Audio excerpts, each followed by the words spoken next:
December 6th, 2021, the same day that CrimeCon would post this hour-long interview panel with the family of Liberty German, ISP released the following announcement via YouTube.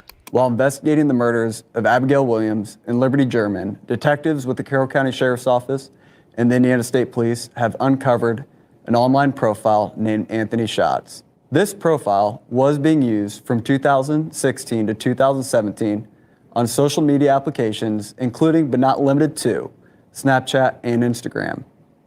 The fictitious Anthony Schatz profile used images of a known male model and portrayed himself as being extremely wealthy and owning numerous sports cars.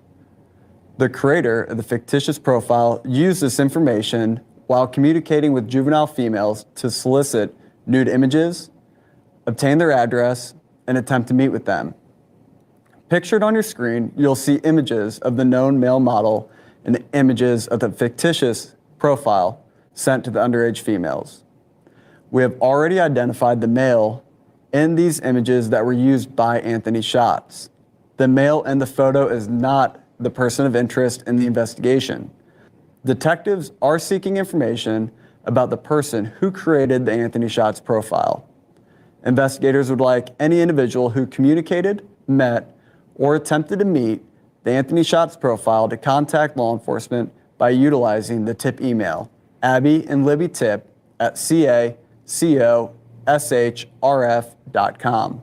Please provide as much information as you possibly can. For example, when you communicated with Anthony Schatz, how you communicated with the profile, what social media applications the account used, and if Anthony Schatz attempted to meet you or obtain your address. If you have saved images or conversations with Anthony Schatz profile, please attach them to your email.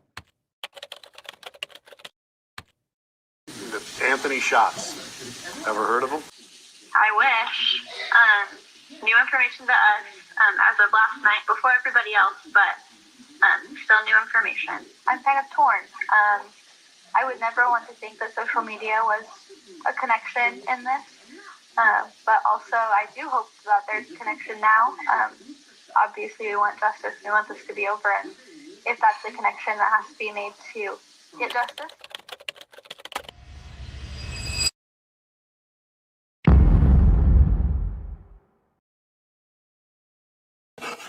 Later that week, on December 9th, HLN's Barbara McDonald did a jailhouse interview with Kegan Klein, and parts of this interview aired in the February 2022 5-year special. So why do you think investigators are putting so much focus on you right now?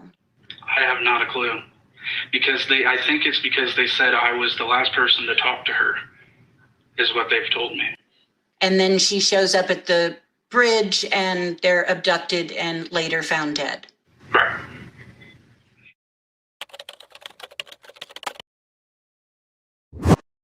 Kegan Klein, he was brought up several times in our reporting tonight. He has not been named as a suspect. Has he been questioned in relation to this case, and why release that fake social media account? What was the purpose of that? Yeah, again, a very dynamic situation and very strategic decision to do that. And what I can say about Kegan Klein is when that was released not long ago, significant tips have come in that have been very meaningful to us. So we're just beginning with the Anthony Schatz profile and what that might mean to the Delphi homicides. Do you think it's possible that your sister and Abby were communicating with this account? I think that the account is definitely important and that we have to keep sharing it and putting it out there because for whatever reason, law enforcement thinks it's important.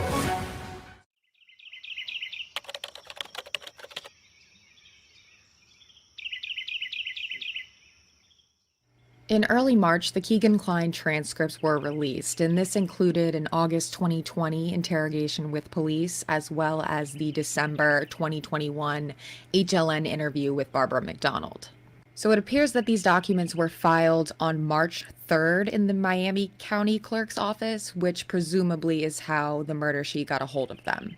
After the release of these documents, Miss Kelsi would change her tune on the subject of the Anthony Schatz profile. When some noticed, Barbara asked Kegan a very interesting question on page 4 of the HLN interview. So do you remember the night of the 13th, the night the girls went missing? Do you remember communicating with Kelsi German? And Kegan responded no, that he did not. So, as you know, we had to take this Kegan Klein transcript information with a grain of salt just because questions asked or information stated by law enforcement in an interview or interrogation is not to be taken as fact because they can say or do pretty much what they need to in order to get the confession. But because Ms. Kelsi ran straight to Facebook to debunk the rumors, she did confirm that on the night of the 13th, she was in contact with the Anthony Shots profile. I'm not sure why people are so upset about it. I've said many times that there are things I am still remembering to this day, and as I remember them, law enforcement is made aware immediately. I contacted several people that I found Libby had been in contact with the evening of February 13th as we were sitting in the police station. I was trying to get as much information as I could to figure out where the girls were. Anthony Shots ended up being one of the accounts I messaged. Law enforcement has the details of that conversation, but just know that the short discussion I had with the account threw up no red flags and gave no indication that the account knew anything of Libby and Abby's whereabouts. It was a 5-minute conversation. I never talked to the account again, and I didn't think about it again until years later. Not only do I now have to live with the fact that I communicated with an account that could possibly be connected to my sister's death, as if that's not traumatic enough, I now have to watch groups dissect my intentions and twist my every word in a million directions. No matter what I say, someone will always have something negative to say about it. I hope those people have the day they deserve. I hope today is the day. I hope this is over soon. I hope someday the true crime community will learn that the way family members of murder victims are treated is horrendous and not okay. Yeah, again, a very dynamic situation and very strategic decision to do that.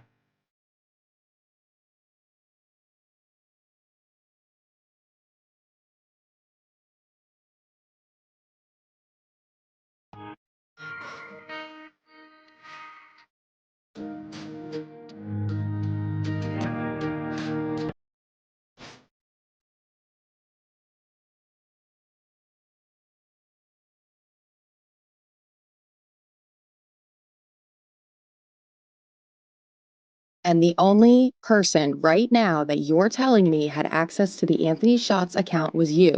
And the only person that used your phone for the Anthony Shots account was you. So, yeah, that doesn't mean I killed 2 people. I didn't say that, but you did sure tell her then that you were supposed to meet her and she didn't show up, though. Because that's evidence. That's true fact evidence, okay? So let's just focus on that 1-minute detail, that conversation that happened, that went back and forth again, and I'll refresh your mind where the girl contacted Anthony Shots and said, "Did you hear what happened to Liberty?" And Anthony Shots responded, "OMG, what happened?" And then she goes and tells him what happened, and then Anthony Shots says, "Well, I was supposed to meet that girl, but she never showed up." So let's focus on that one conversation of evidence we know is true, and it doesn't matter if you remember or not.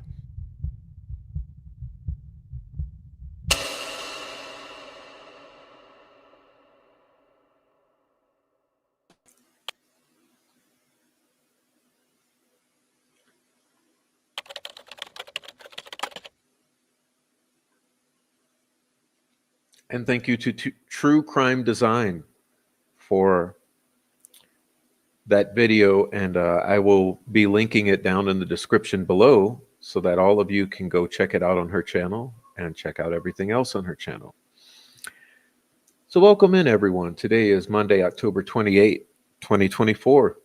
Welcome to all of you. And let me say hello to you before we get started. Rebecca Ann, Amy Dunn, Elena Davidson, Jojo, Nancy Drew, Four Pitts,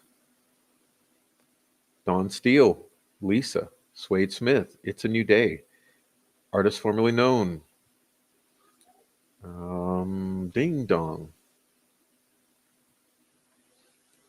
Adrian, Fur Baby Daddy, Sunflower Soul, Kernoodles,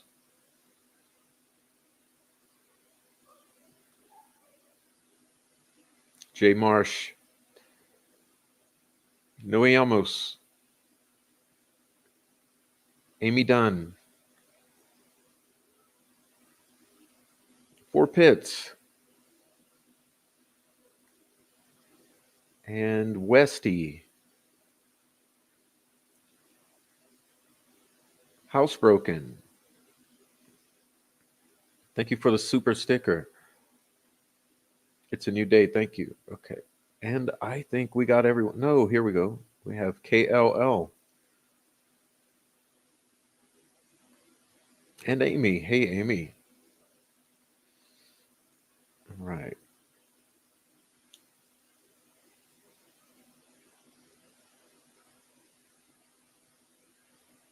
Cromley. True crime addict. Say what? All right. All right. So everyone, welcome in. Good to see you. And I know that a lot of people are just catching up on today's developments in the Delphi murders case against Richard Allen. And right now, you probably have 4 lawyers doing live streams about it. So we are aware of that. And they're going to do what they're going to do, and we're going to do what we're going to do.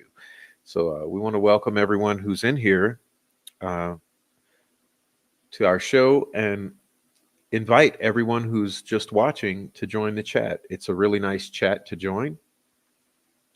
So I hope that you express yourself in the chat and get to know everyone. So we're glad to see you. Tonight's show is called Is Kelsi German a Monster? And there's a reason for that. So we'll be jumping off. And the place we're jumping off from tonight is that some of you have been aware for a little bit that there was hair found clenched in the dead hand of Abby Williams, pulled out by the root. Yes, there was.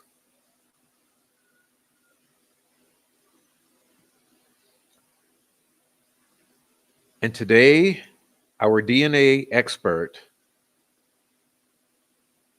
testified that that hair belonged to one Kelsi German. Now,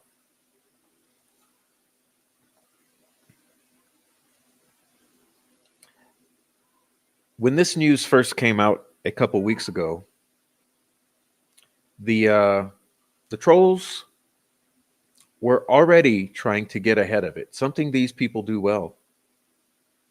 Okay? They were trying to get out ahead of this. But it makes sense because, in my opinion, the family itself has been trying to get out ahead of this for 7.5 years. Remember all the ad nauseum stories about making these girls take sweaters from the trunk.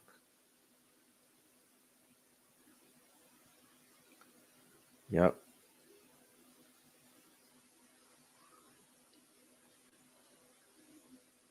They made huge deals, not just Kelsi, but other family members. The entire family made huge deals about getting Kelsi's clothes on those girls.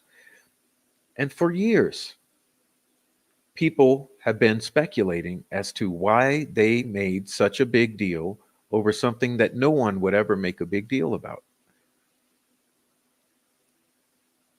Because the big deal is that you have 2 murder victims laying in the woods. You would think that they would be making a big deal about those 2 murder victims in the woods, not about the fact that I forced them to take sweatshirts. And so for years, people have wondered about that one point, because there's so many points like this. But the point has been, why the big deal over taking the sweaters?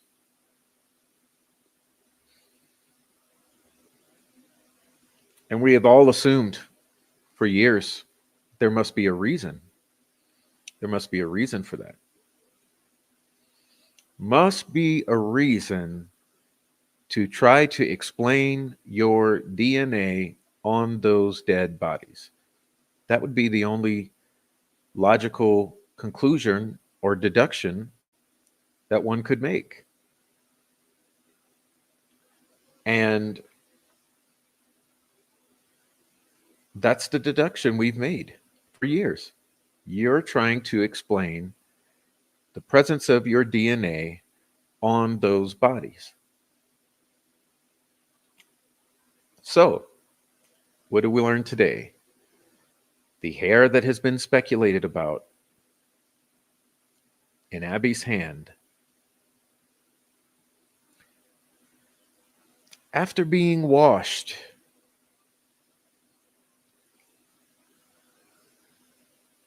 belongs to Kelsi. Well, without knowing this fact, a couple weeks ago, I came out with a theory. And my theory was there's only two explanations or scenarios that would cause a hair to be in that clenched fist, intertwined around the fingers.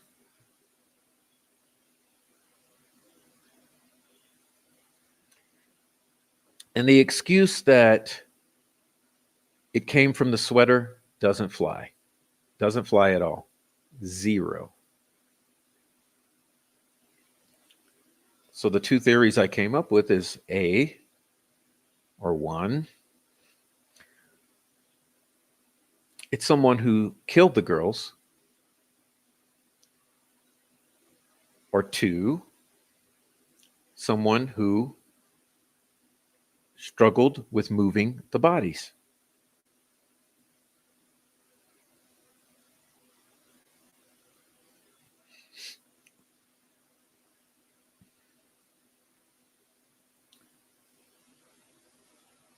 So either way, it's a struggle. Either way, because something had to cause that hand to grab onto hair, to pull it out from the root, and then it remained there.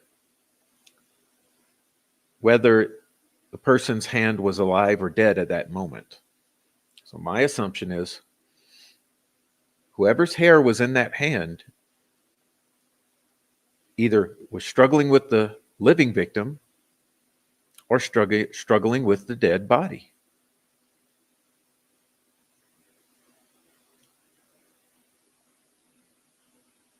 Now,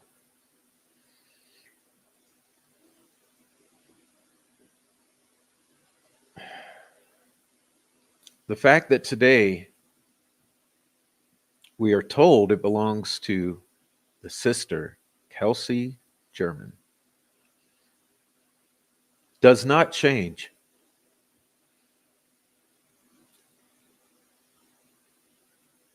my assumptions. Actually, it reinforces because of the prior over-explaining those sweaters on those girls.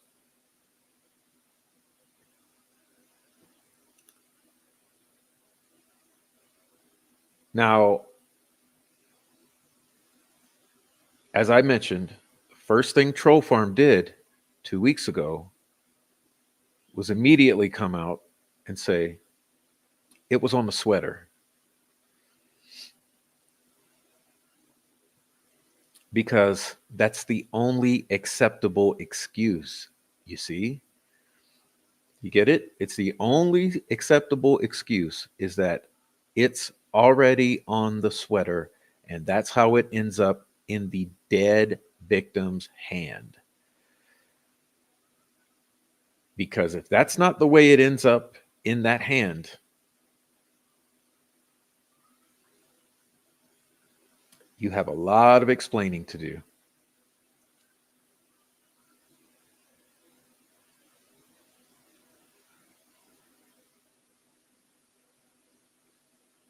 So, if at a minimum you moved the bodies,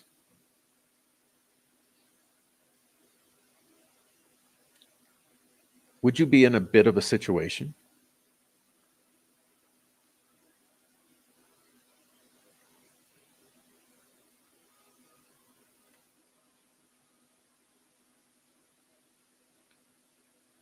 Now, I noticed another thing today. I noticed another thing, because this is very interesting too.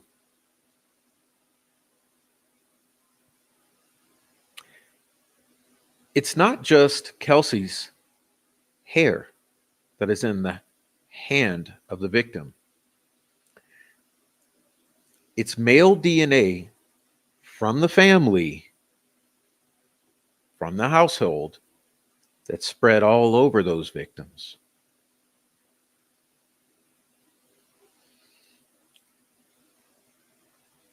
Possible semen, possible fingernail scrapings. Who knows what other touch DNA?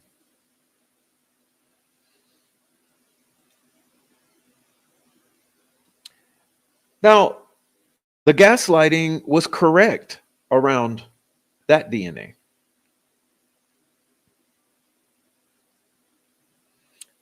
In that, girls in a household who are sharing space with these other males possibly could have a little male DNA from those family members on their hands, under their fingernails, in their underwear, from the laundry.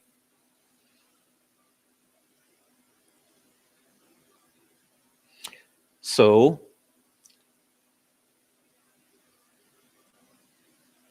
what could this be? Well, I think it's understandable what it could be. It could be that the girls were sexually active with some boys who are not in the family. Okay? Could also be boys in the family. Let's be honest here.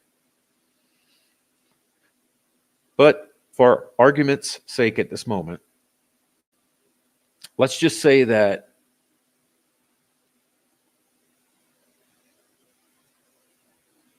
the semen traces are from the boyfriends.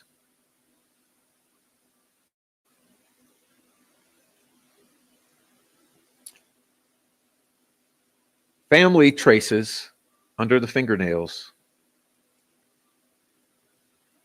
and on the clothing are from the family members.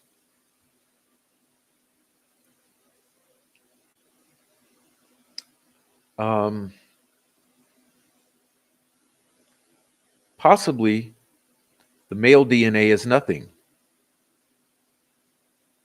Okay, because we know the male DNA, the big thing about the male DNA is that it excludes Richard Allen. Okay, the male DNA excludes Richard Allen. It's possibly explainable and can be explained away by coming into contact with family members, possibly.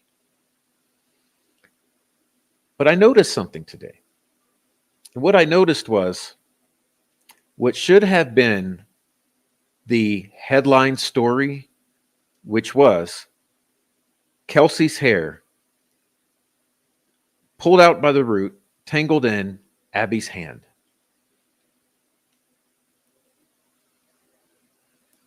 That was put on the back burner. And what they ran with instead is male DNA unidentifiable.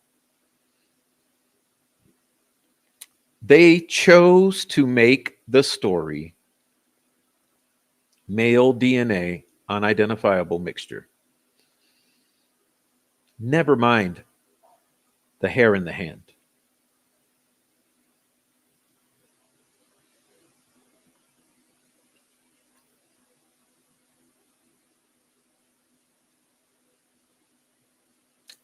Do you understand what I'm saying here? This would mean a collusion on the part of the prosecutor to intentionally present meaningless male DNA right next to meaningful identification of the hair follicle to Kelsi German for the mere fact of distraction.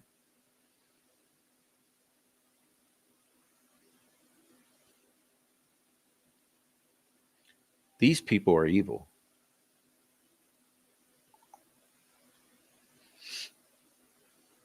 In my mind, the hair pulled out from the root in the victim's hand is the bomb.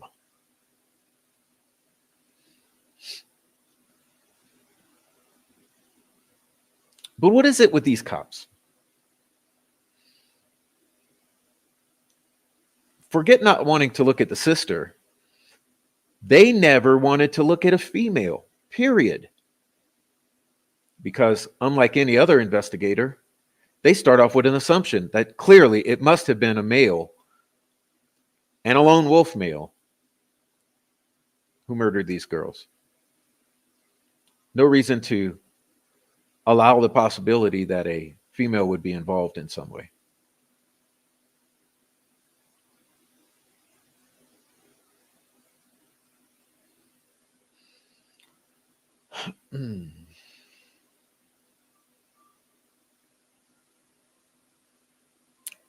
And you add to that the anomalies, like Abby is not dressed in the clothing that she should have been dressed in, according to the story for 7.5 years.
Sorry, trying to catch up with the chat.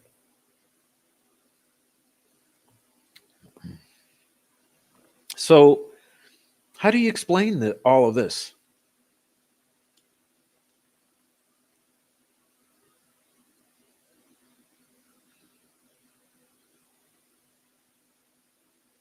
Why?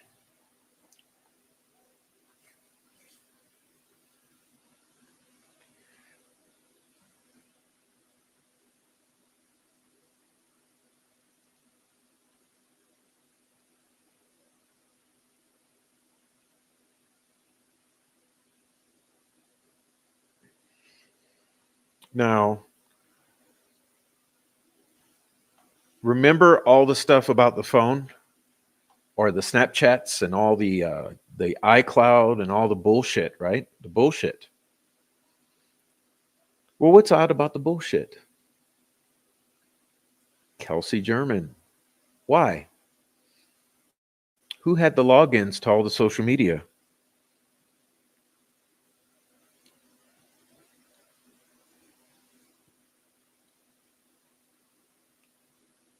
Why do we have anomalies with the Snapchats?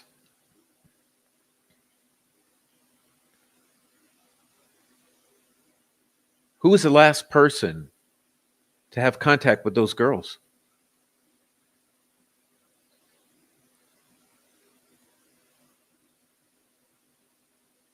Who had that iPad that was connected to iCloud And do you realize how iCloud works? You can go in and delete things. In other words, iCloud is basically like a clone. So let's say Libby's phone is over there. Someone at home has an iPad with Libby's iCloud on it. They can go in there, they can delete photos, they can delete videos, they can send text, they can delete text, they can delete videos, they can delete photos. Anything they do here is going to reflect on that phone over there. And who was that? Not only that, who was catfishing her sister, pretending to be cute boys?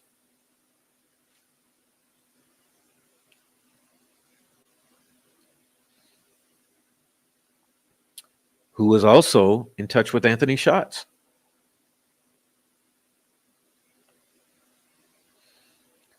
Who lied about being in touch with Anthony Schatz?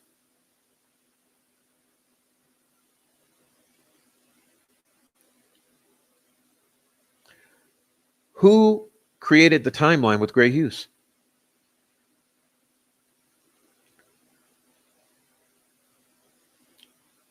Who went to college to figure out how to be a better criminal mind?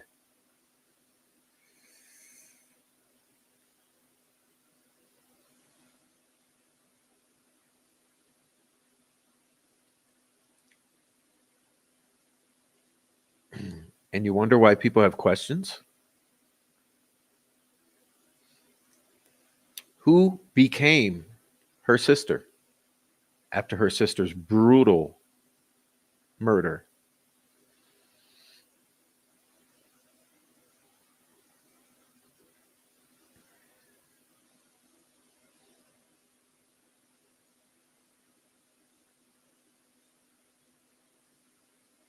Was she jealous of Libby because Libby was growing into puberty?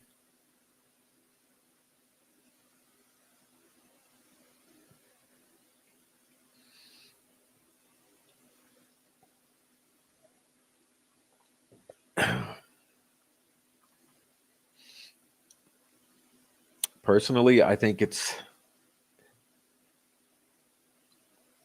real bad.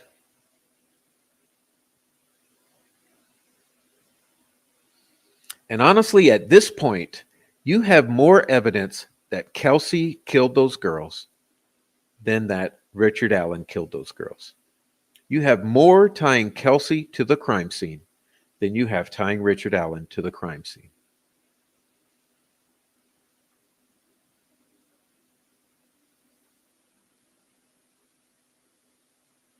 Last one to see the victims.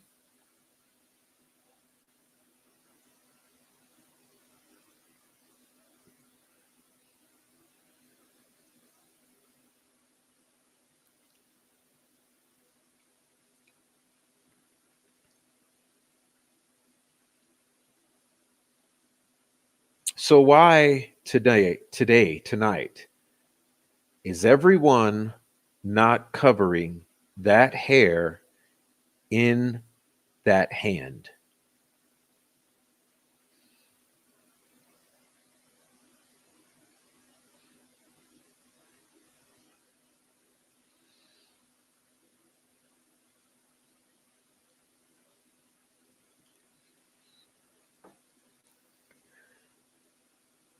Law enforcement, FBI questions her how many times?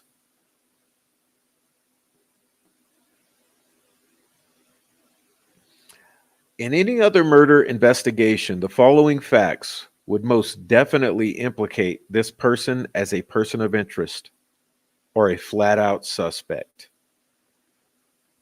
1, familial relation. A person known to both of the victims.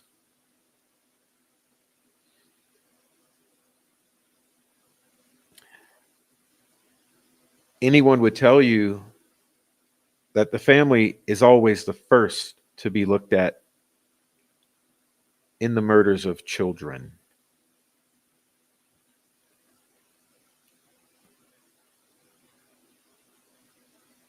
Okay.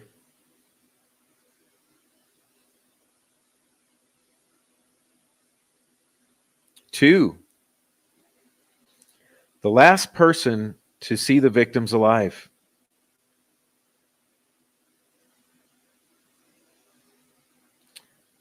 Three, the person who drops off takes the victims to the location where they will ultimately be found dead later.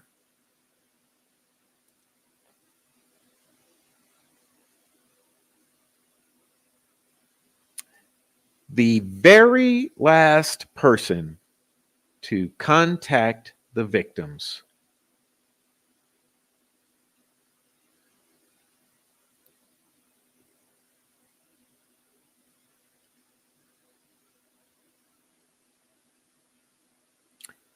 That's who you talk to first.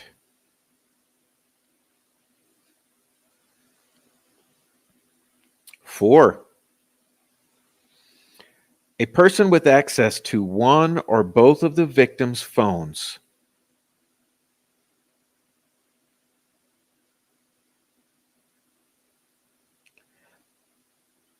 A means of making contact with the outside world in case of emergency. You have access to the passcodes to those phones and to the social media accounts, which is five. Five is a person who oversees and has access to many of the passcodes to all the social media apps, which can later be accessed and manipulated.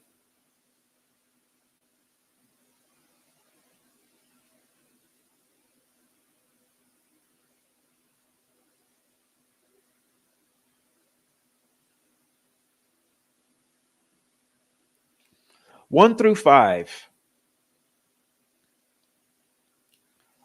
are solid nexus points. Direct involvement with the evidence and the victims. You can go in there, you can delete evidence, you can change evidence, you can manipulate evidence because you have the passwords.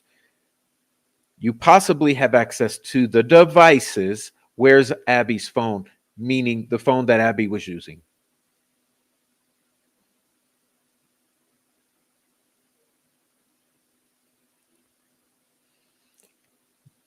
Also, the same person who drops off or last is with the victims. Also, the last person to claim to see the victims alive and well, also a familial relation.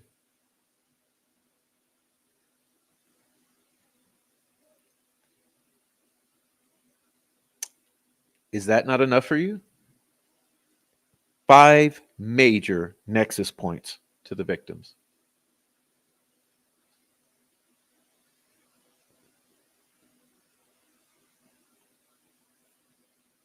There's more, though.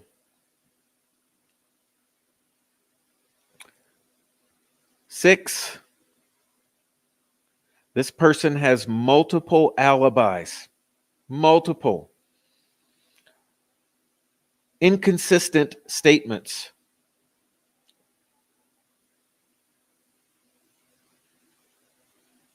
Regarding her whereabouts leading up to, during, and after the disappearance of both victims.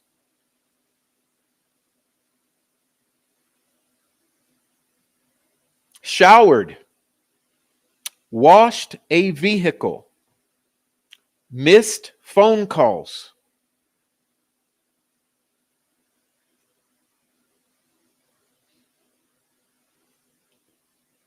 Seven, a person who needed to be interviewed by the FBI 5, 6, 7 times due to bull BS, inconsistencies, lies about the murder of your little sister.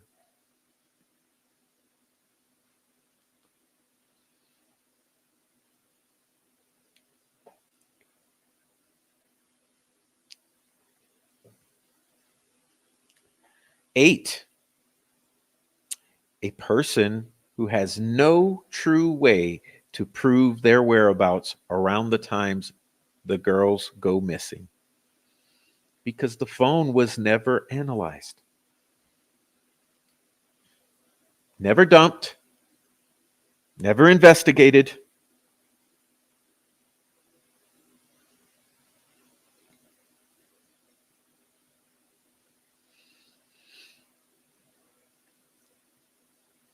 That goes for the entire family.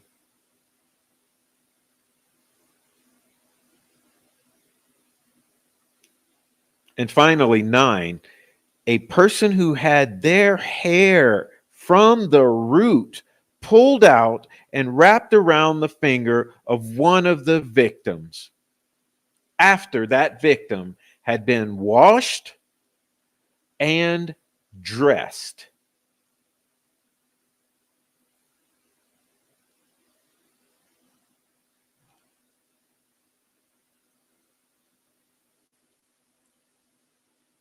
A person who herself then went to wash a vehicle, wash her body, miss phone calls, go to work for 5 minutes, which was also another story that changed multiple times.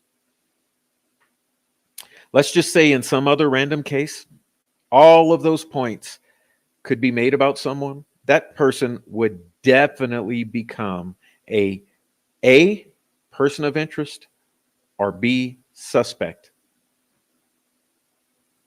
Even C, charged with the murders.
So,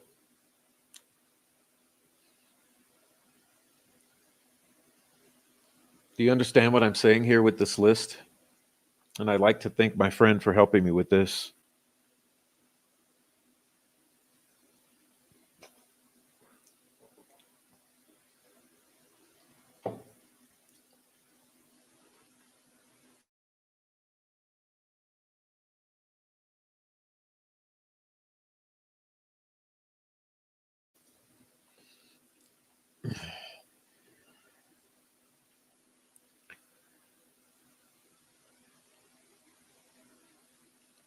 So why did law enforcement not do their job?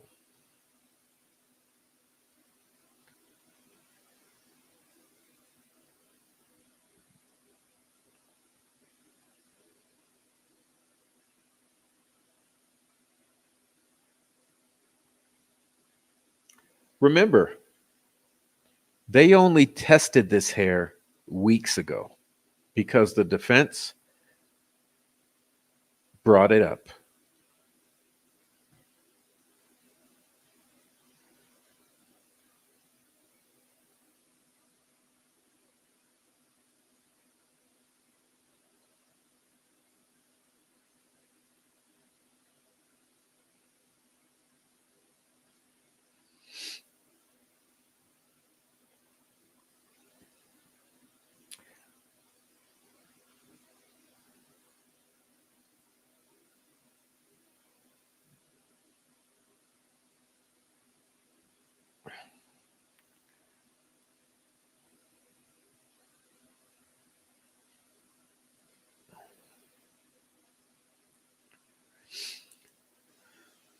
I'm not arguing with anyone in the chat who's trying to gaslight tonight. I see it's already happening.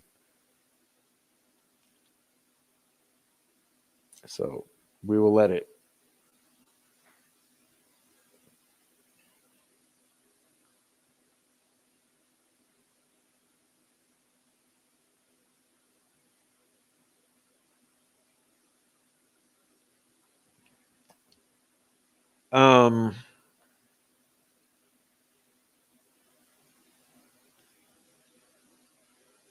I'm trying to do a good job tonight, which is I had some complaints. So for one time only, let me get her name right. So she will know we're talking about her. Martha Somerset.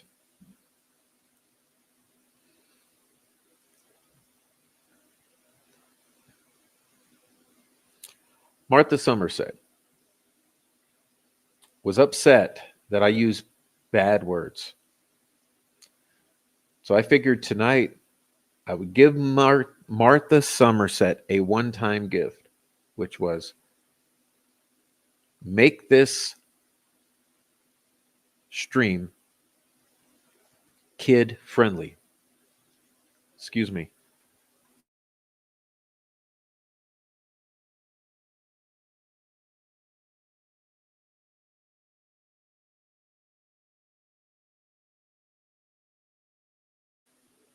Well, thought I had to sneeze and it didn't work out. So I may randomly sneeze. So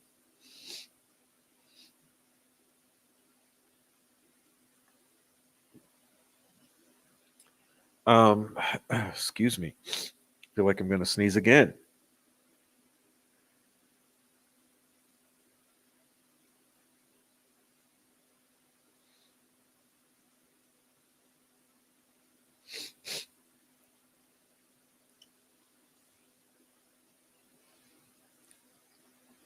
Why would she say I wish when asked about Anthony Shots? When she damn well knew that she had communicated with the Anthony Shots account.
Thank you, Lambert.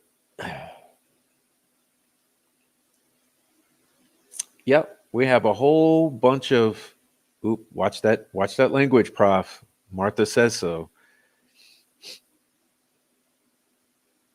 Whole bunch of shenanigans around the phones and the accounts. Okay, so we had multiple devices. Remember, the phone that we're calling Libby's phone means the phone that Libby had with her that day. Doesn't mean it was her phone. It was also reset the weekend prior because of a sleepover. What were they trying to hide? Why would she say she didn't have any photos to post to Instagram? Because that's not how it works. You take a photo and post it to Instagram.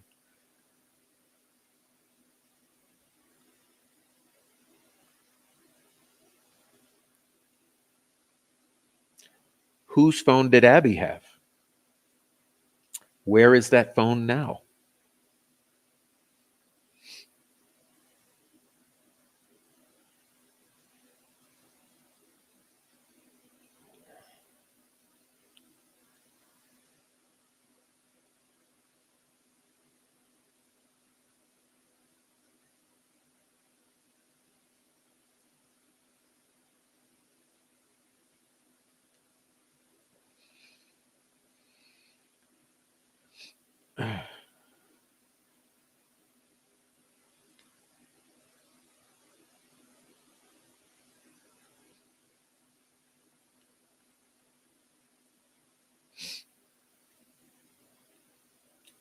Pardon me, I'm having this sneeze moment and it's just not happening. That's a terrible feeling when you feel like you have to sneeze for 5 minutes. All right, so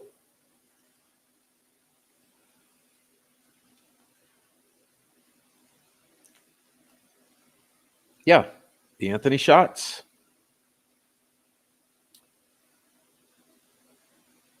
Was Anthony Shots recruiting young girls for pornographic material production? I would say so.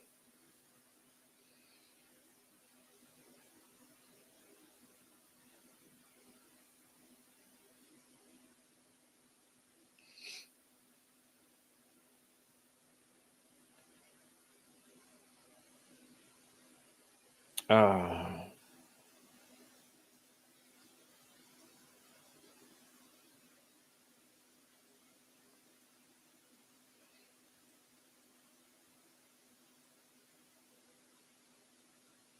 so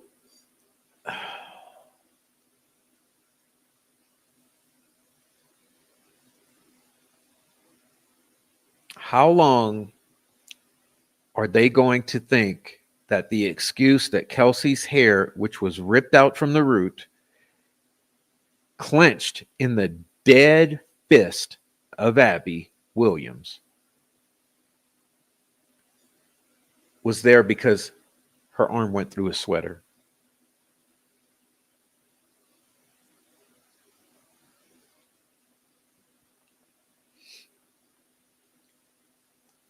You see, as I said, you either killed the girls and struggled with them, or you moved the bodies. That's the only two excuses for the hair.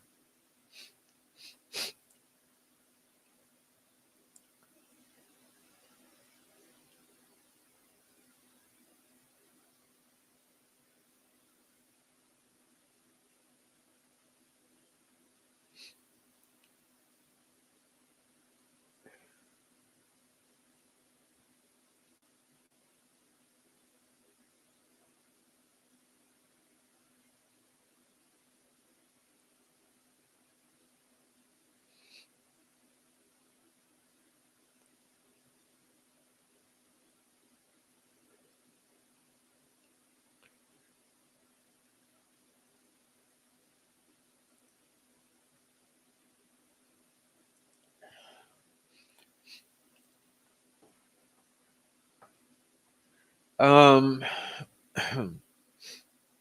like I said, what they want everyone to be discussing tonight and the next several days is all the male DNA on these girls.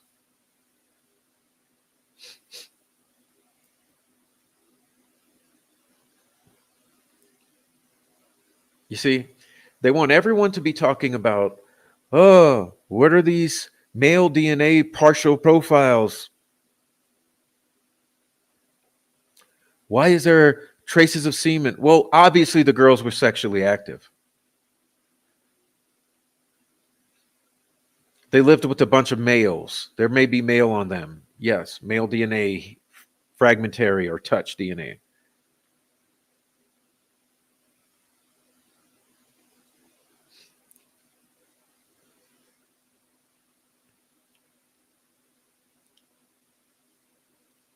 But it's odd, isn't it, that the only forensic evidence found at the crime scene points right back at the sister.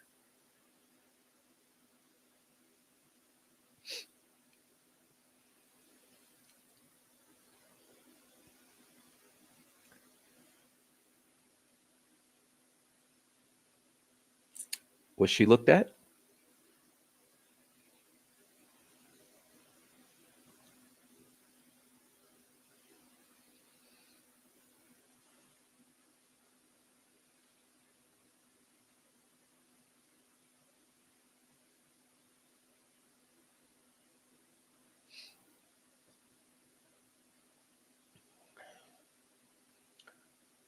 there is the story that she was arguing with them vigorously at the drop off, the alleged drop off. That's one of the stories.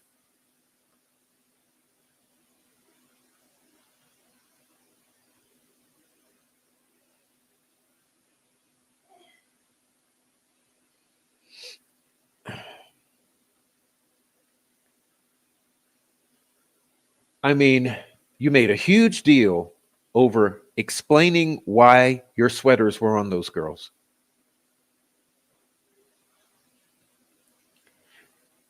No story you ever told ever was consistent. You lied about communicating with Anthony Schatz.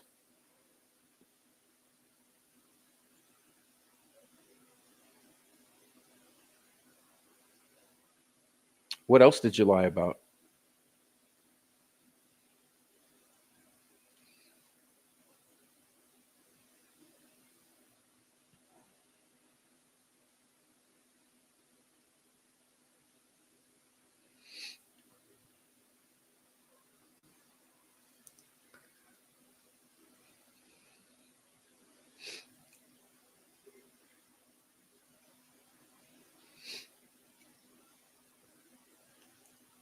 Let me see if I can sneeze.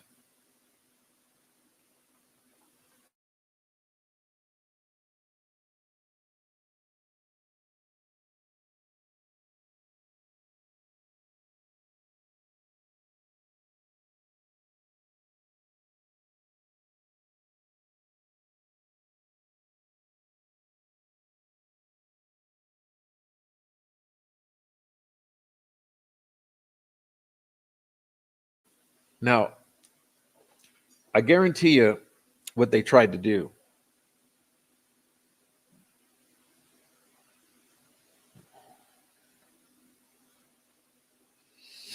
Um, like I said, they tried to introduce this concept of multiple male DNA partial fragments.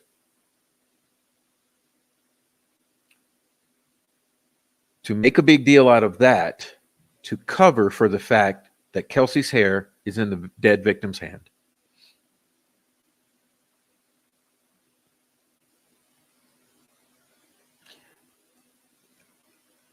Now, what's one thing they can never change?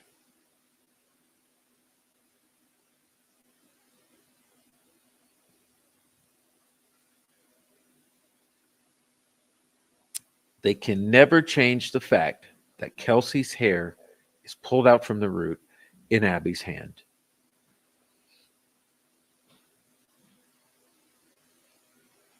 So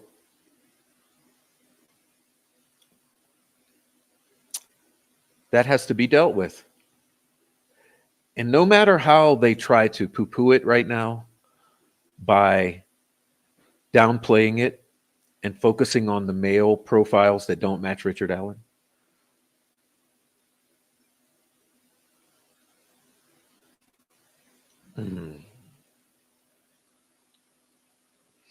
it's a big deal. And in my opinion, it means one thing. Like I said,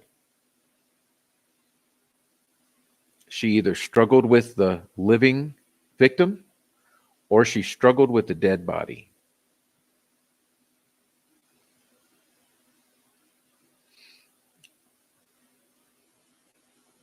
So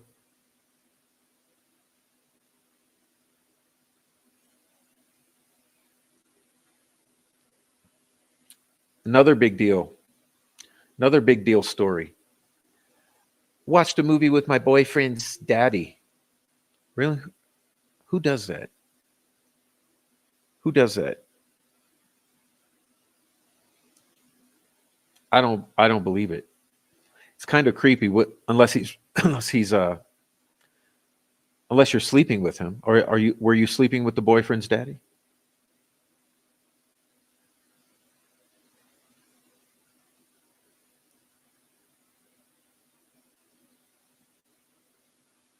Because that's another story. It doesn't smell right. The whole thing that I was watching a movie with my boyfriend's dad, and I ignored the phone calls. from Gamma.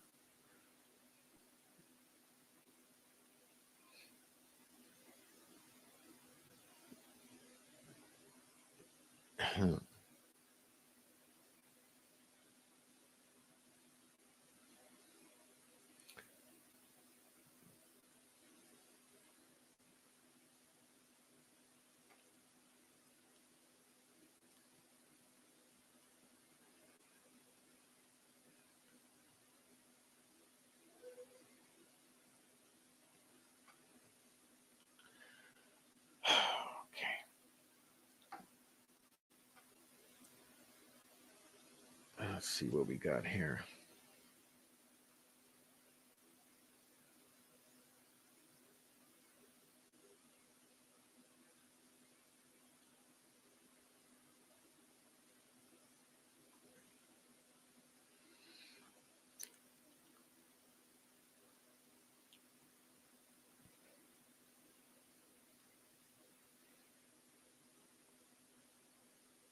All right, so let's take a little look here at a few things. We'll go down some things to talk about.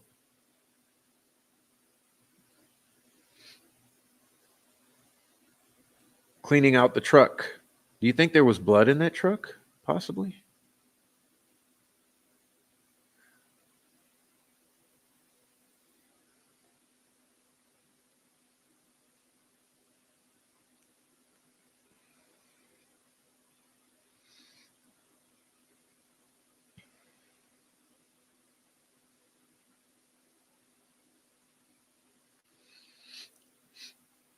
All right, so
oh yeah, the whole thing about being a year.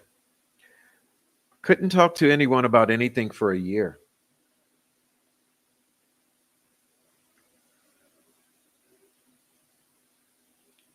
Watching a movie, hanging out with the boyfriend's dad, ignoring phone calls from Gamma, after taking a shower.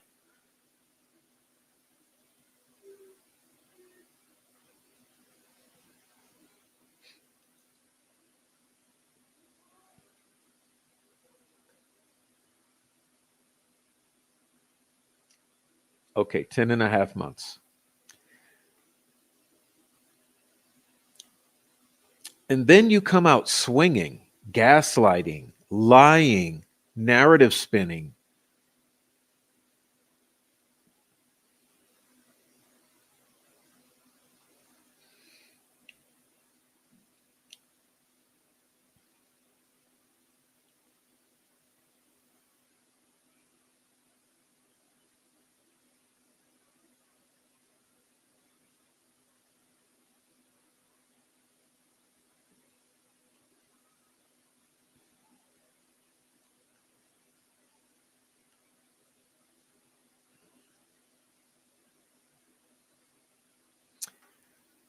Yeah, so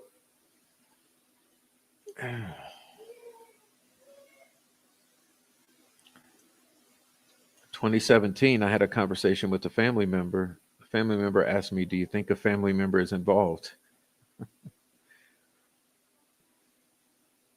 You think?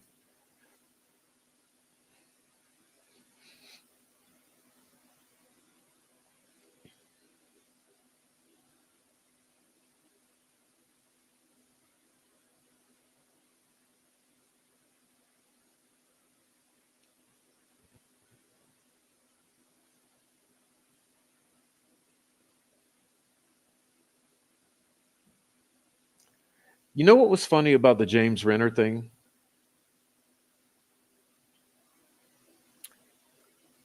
Think about it. Who brought up the shack?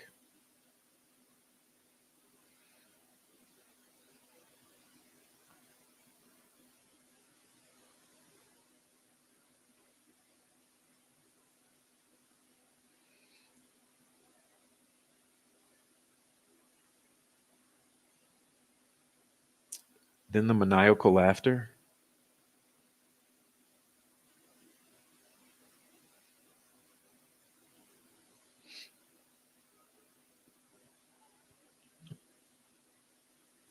No, I'm talking about in the interview with James Renner, she brought up the shack.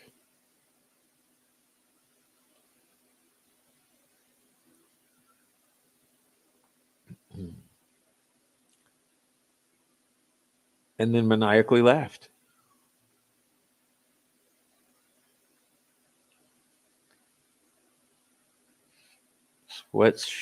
Sweatshirt story, an obvious way to get ahead of DNA. It was a number one major red flag. Then cleaning the truck was a number two red flag.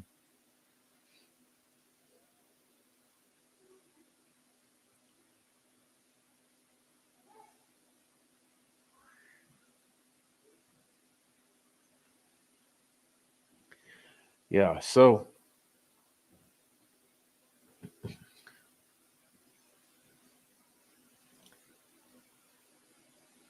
it's sick. Sick. So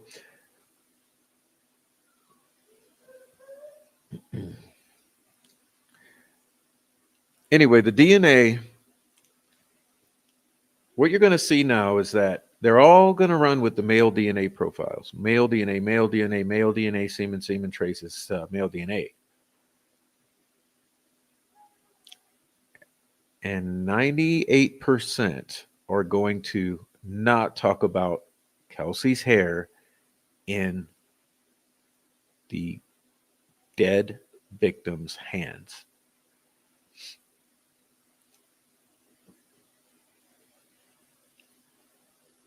Now, think about it. If you have 7, 8, 11, 15 people, she's just one of them.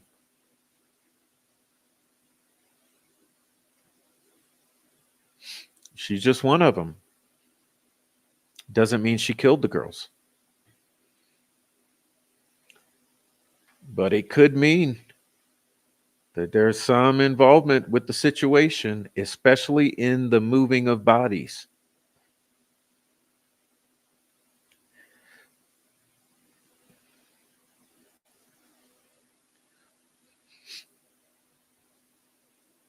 Oh, Abby went to the trunk to retrieve it? Well, now we're going to explain Abby's hair in the trunk, possibly.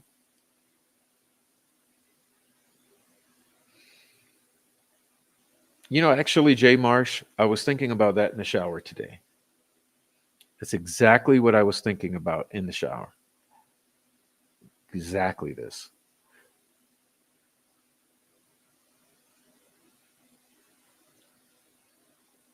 Well, I hope so.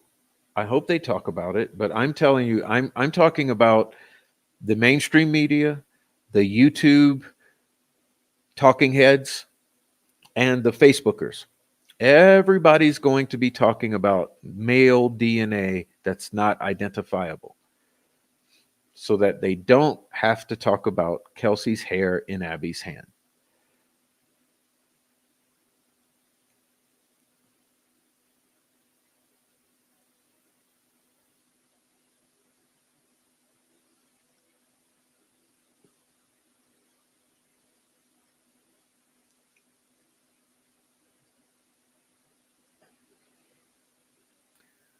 Excuse me. Oh.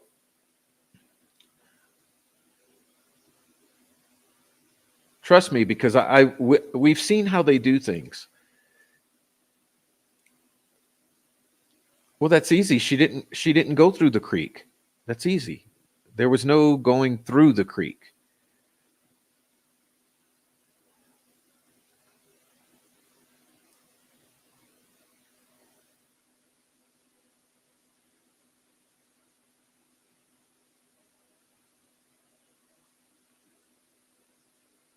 Okay, so what I was saying is, you're going to hear no talk of Kelsey's hair in Abby's dead hand. You're going to hear instead talk of there's multiple male DNA profiles, but they're all partial and they're all mixed and they're all contaminated. We can't identify, but they don't match Richard Allen. That's what you're going to hear.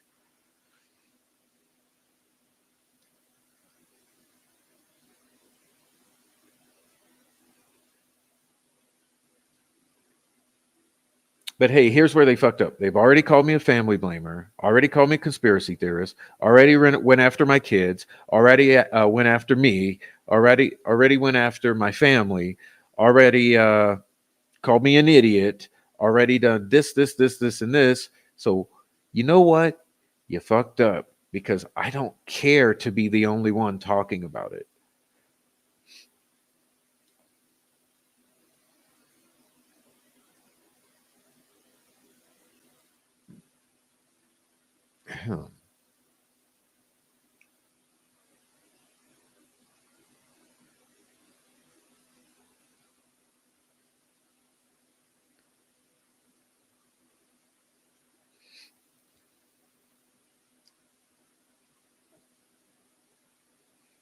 Okay, so Libby's jeans. Oh, a freshly painted room with drywall dust and mud on top of the can. Yeah. Let's see, where was I? Libby's jeans end up on Abby.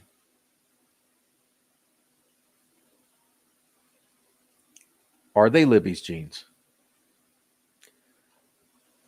That's the thing that we've constantly been circling. Are you noticing a pattern here with a spiraling, circling motion that it always comes about or back around to this spiraling over the point that everything's always been inconsistent, ridiculous, and a lie.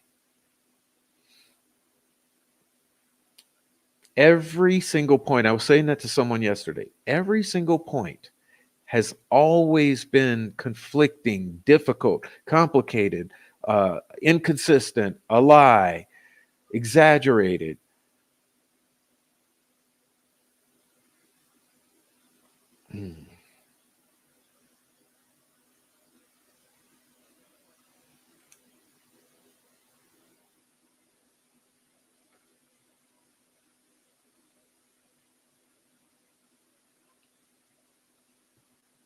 All right.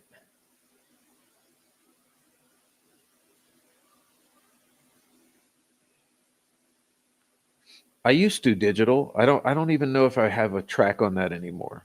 But yes, I used to.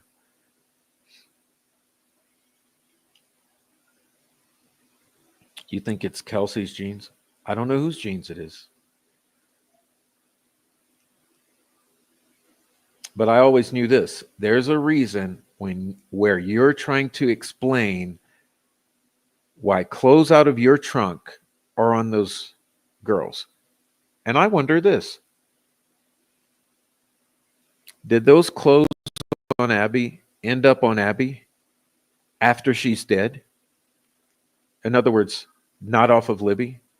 You get what I'm putting down here? In other words, if Kelsi had those clothes in her trunk, Abby's dead, Libby's dead. They go retrieve the clothes out of Kelsi's trunk, put onto Abby for some reason.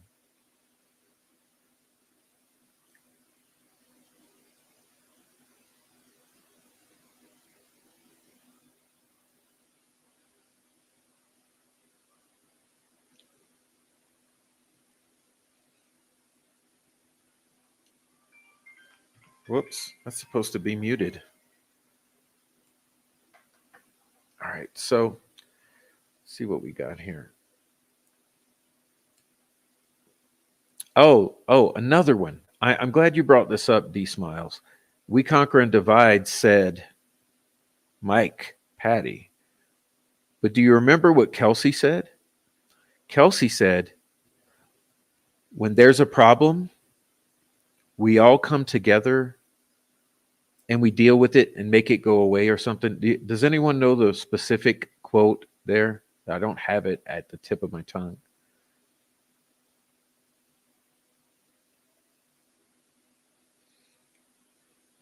Yeah, remember that phrase? Help me out. Help me out with it. When there's a problem, we all pull together and we blah, blah, blah, and we make it go away or whatever.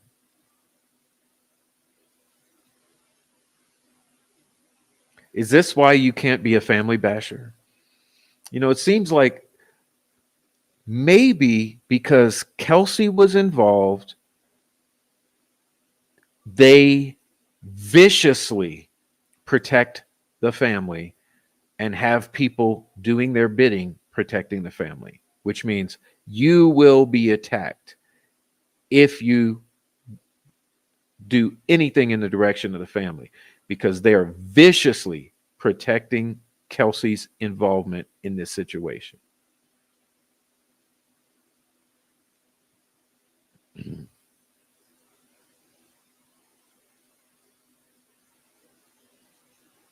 Good point. Maybe they thought she would live. Remember all of these stories about Abby dying right after she's found?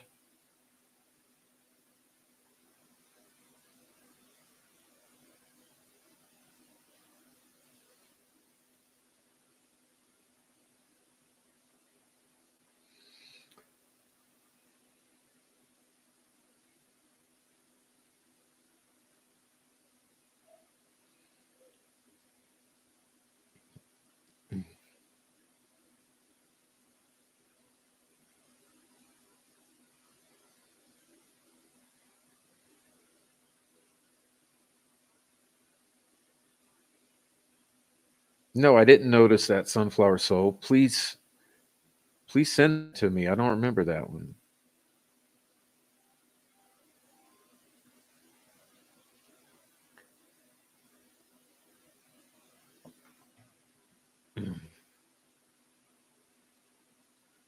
Is that where it was?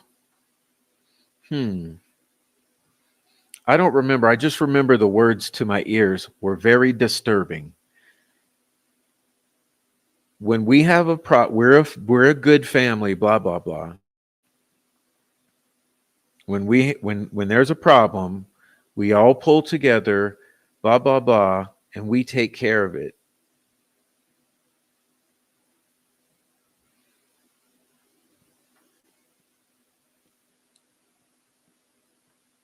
All right, so let's see. I wanted to get something together for you, but it might take me a while. I'll miss some of the chat. Let's see.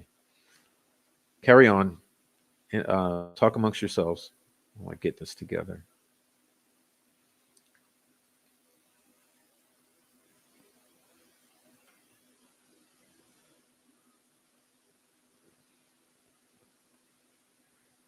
Let's see what I do here.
Sorry, it's taking a minute.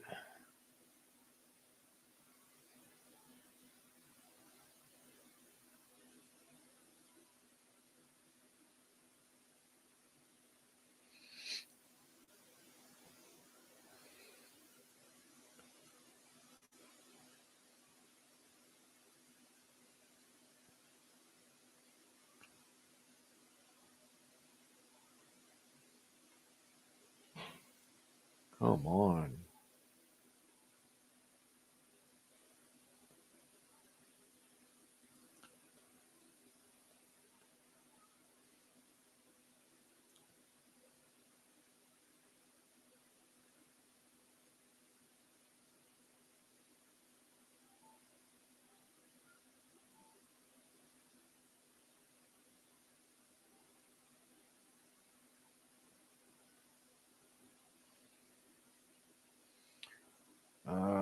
That's not it. Okay.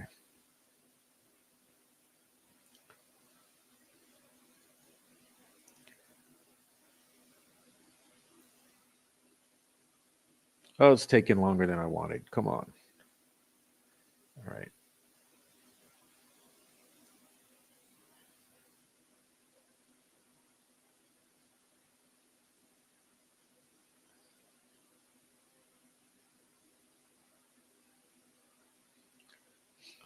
Oh my gosh. Okay.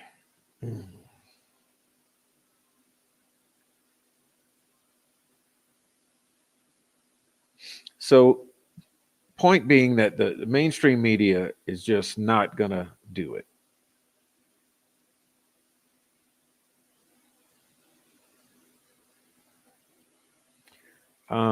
Very few of the YouTubers will do it, but oh Lord.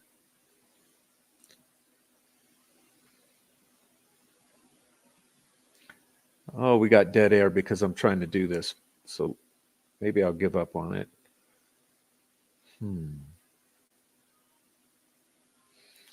So, I mean, at this point, let's do a quick recap while I'm getting this together. We have both bodies moved and staged. Okay? Whoever told you that those bodies were not, I'll have to search again. Whoever told you those bodies were not moved and were not staged, well, they're confusing you. They were moved and staged. Okay.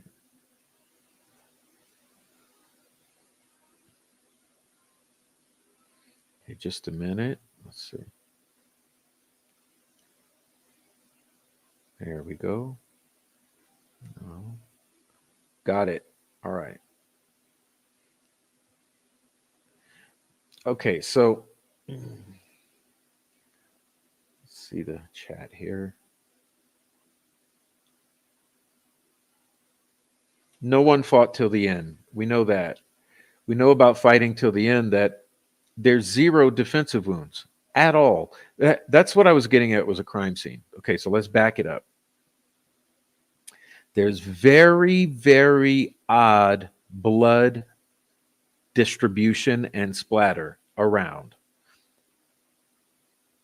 Both girls are moved and staged.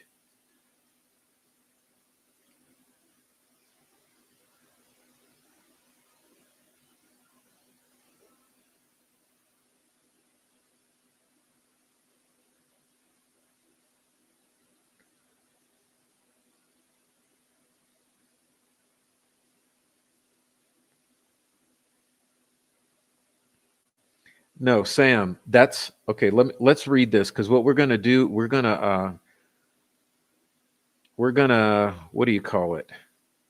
I would call it ghost bus the ghost. Okay, so this is a ghost. So this right here, what you're saying is bull. This is what it looks like. This is part of the staging. They want you to believe that the girls crossed the creek, okay, and their clothes were removed, and something like you're saying, possibly removed before they even cross the creek, or in the process of crossing the creek, they get pulled off, blah, blah, blah, blah. This is all part of the staging. Understand, The girls were both nude. They were both moved and staged. Abby was redressed in some other clothes. Who knows what those clothes were? Libby, whatever clothes are in the creek, were intentionally placed in that creek. Oh, just a moment.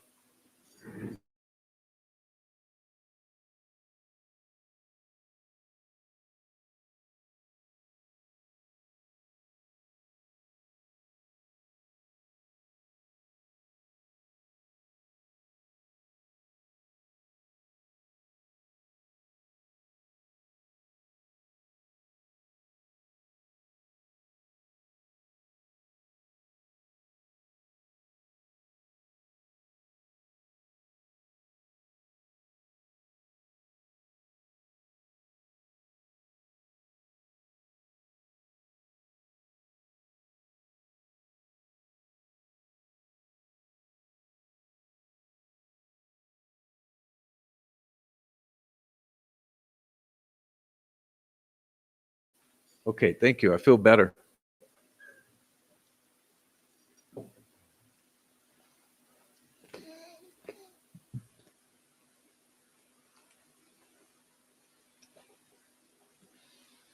Yeah, please hit the like, everyone, and please support the channel. We have some funding pathways.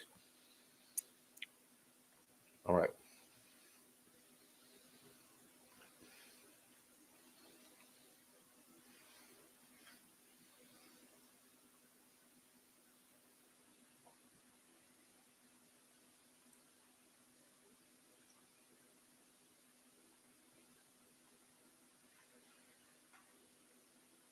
Welcome, Kiwi.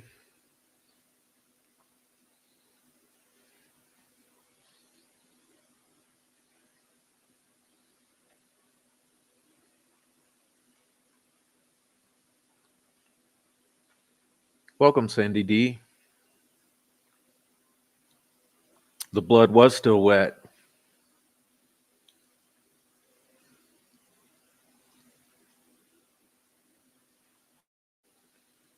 In that last half hour.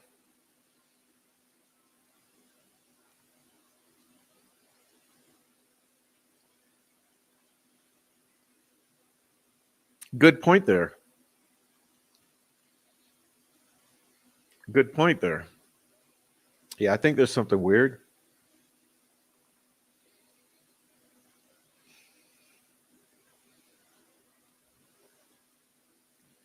It was all staged.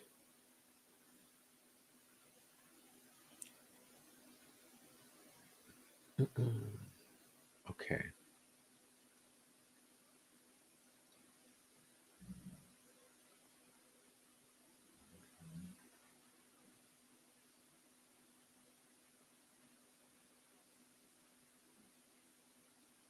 Okay, we're great.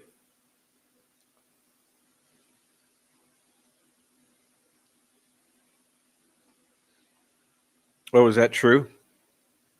Andrea saying today was the first time she saw jurors drop their poker face, roll their eyes, and shake their head in disgust with the state.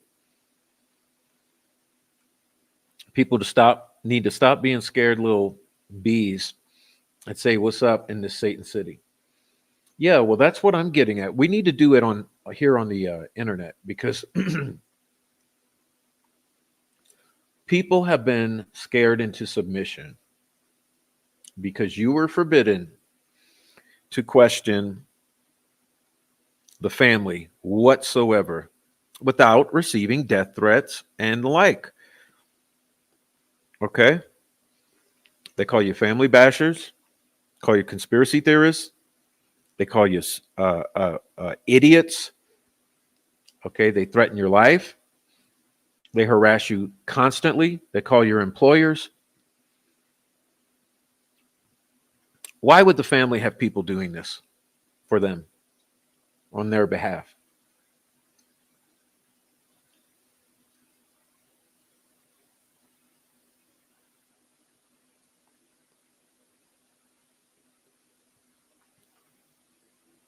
And why would the stories never line up? Like, Who would ever lie? Let me ask you guys a question.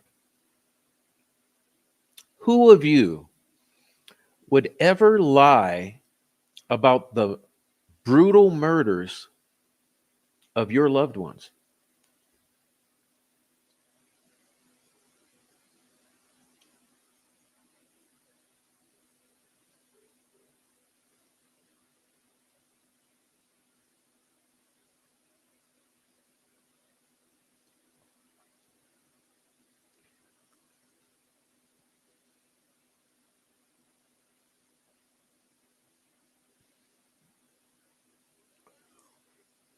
No way transferred hair get wrapped around the finger, especially when at least one strand apparently had a root which required force to remove from the hair. Yeah. No fucking way. That's why I said that story is out the window. Okay, and you know why else it's out the window? Because these troll farm creators, when the news broke there was a hair, the very first thing they did was run out and said it was in the sweater when she put her arm through it.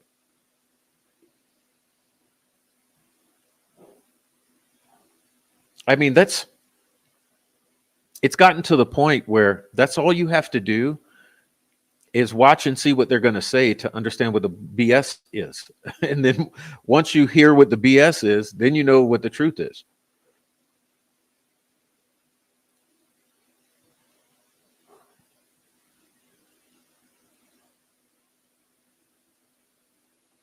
Not like other families. Sometimes I'm like, you're doing it wrong.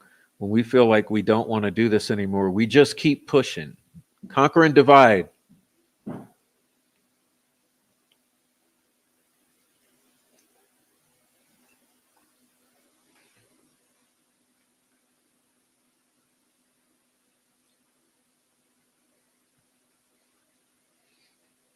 Oh, look at who it is. Okay. Thanks for showing up. We're going to get the screenshots going. Okay. Got you documented and you're out of here. That's how fast it happens. I figured there'd be a couple of you come in tonight. Okay. Peace. Go back under the bridge. Okay. Here's what I'm saying about the sister. Yeah, she's a monster. That's what I'm saying about the sister. So take that and run with it.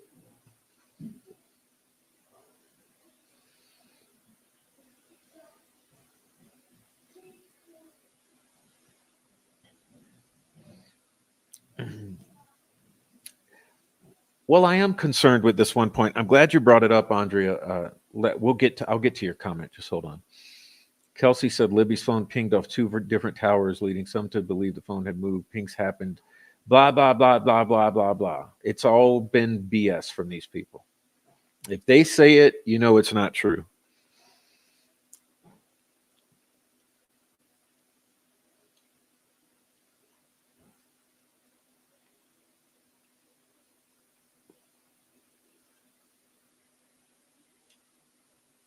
Awesome. Awesome. Hey, maybe one of those jurors watched one of our channels and went in knowing what's up.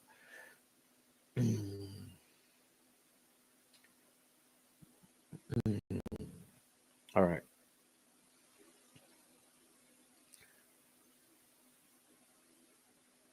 So where was that? Let's see.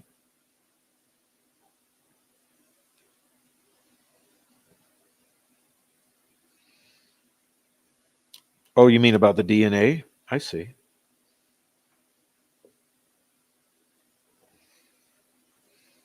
Now, here's what Andrea said I wanted to touch on.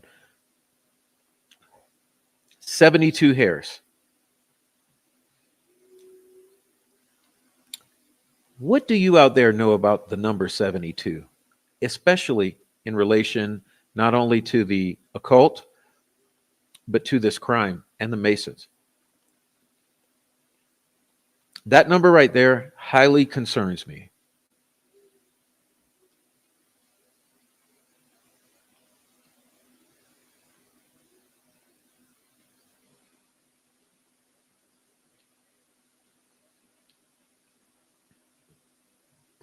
Okay. They go super high up in the ranks. Look at how they're trying to restrict the public from the trial. Yes, exactly. And let's cover that point because that happened today as well. So this POS, corrupt, dirty judge, decided that she would block public access to this trial because she knows what it is. So, because she's legally obliged to allow some individuals in the courtroom, the public is stuck having to travel to the area, wait in line all through the course of the night. Old ladies are having to wait in line in the cold throughout the course of the night to physically put their bodies in that cramped little courtroom to be able to have the privilege of witnessing this trial. So much so that they've been doing it for over a week and a half, or just about a week and a half, some 2 weeks. They're tired. One of them nodded off or fell asleep today and got scolded.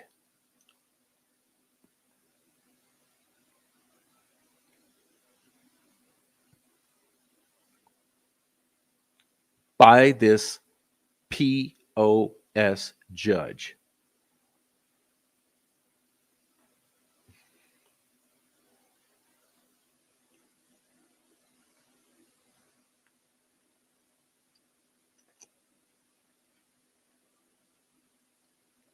That's what you're dealing with.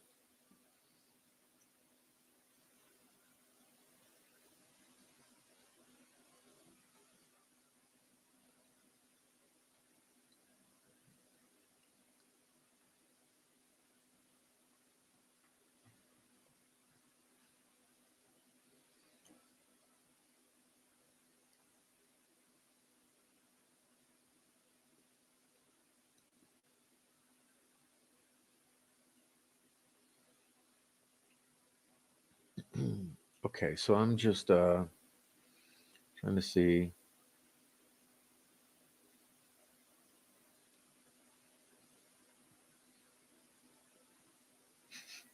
Good one, Cromley.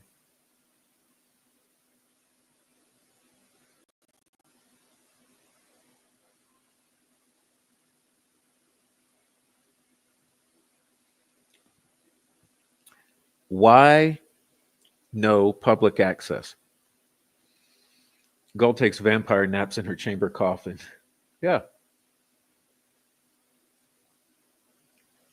Ridiculous that old ladies have to line up in the middle of the night in the cold to get into that courtroom, and she's scolding that one of them fell asleep.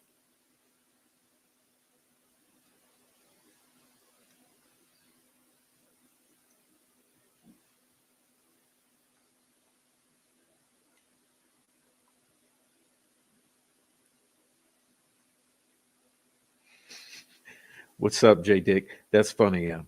Figuratively or literally the title, because it might be a yes either way.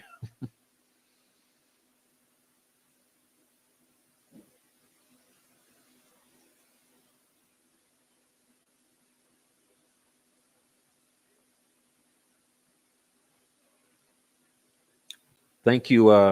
Wait, no. I missed it. Thank you, JC Marty. Yeah, everyone go watch True Crime Design. I'm going to link her. Video down in the description. Thank you, D Smiles. That's what I'm talking about. That's part of it there. Okay.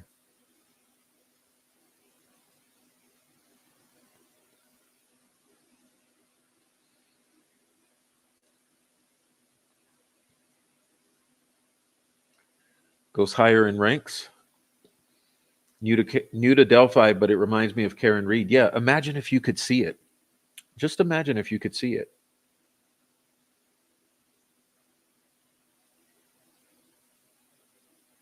All right, so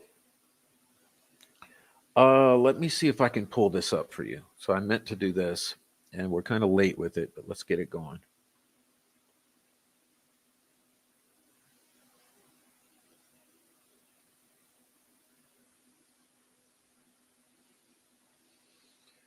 Okay, here we go.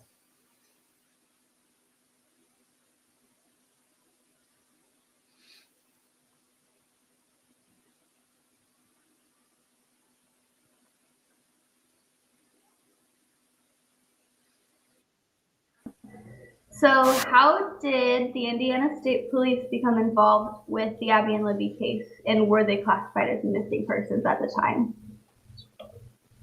We got involved the day after the girls went missing. And we've been involved ever since, in large part because of the amount of resources that the ISP has that most local agencies don't.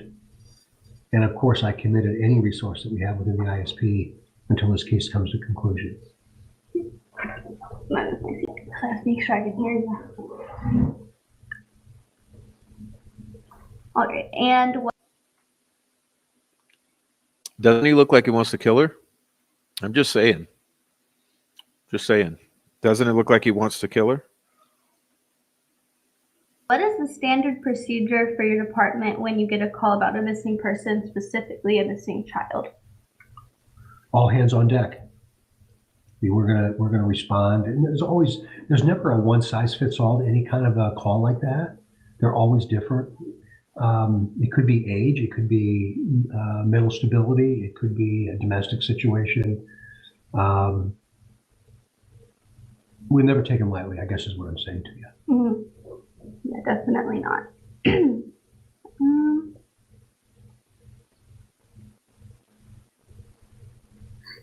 So there are 4, this is just kind of to clarify, there are 4 various jurisdictions involved, is that correct?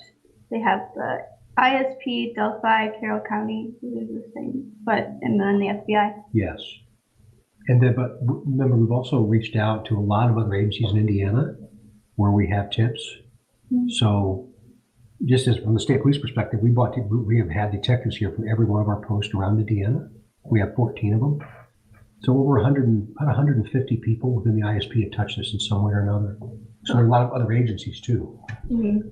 Yeah. Those are the 4 primary ones though. Yeah, there's a lot. I work at Kohl's. So I met a police officer that works in Carmel who said he did a little bit on it, but he didn't he just heard about it through other people that he worked with. Yeah. And so we sat at the cash register and talked about it for about half an hour. Oh, good. So, who was it? Do you remember? His name was Brett.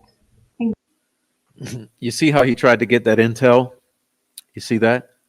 Because he wanted to go and talk to that guy after this and go see what she told that guy. But I'll let it continue. Carmel? He didn't tell me about it. Okay. But his name is Brett, definitely. Okay. So what was each department's role in the case, and how did you all work together? Gosh, each department's role was to work at their maximum capacity, whatever that might be. Both Delphi City and Carroll County worked to their max capacity.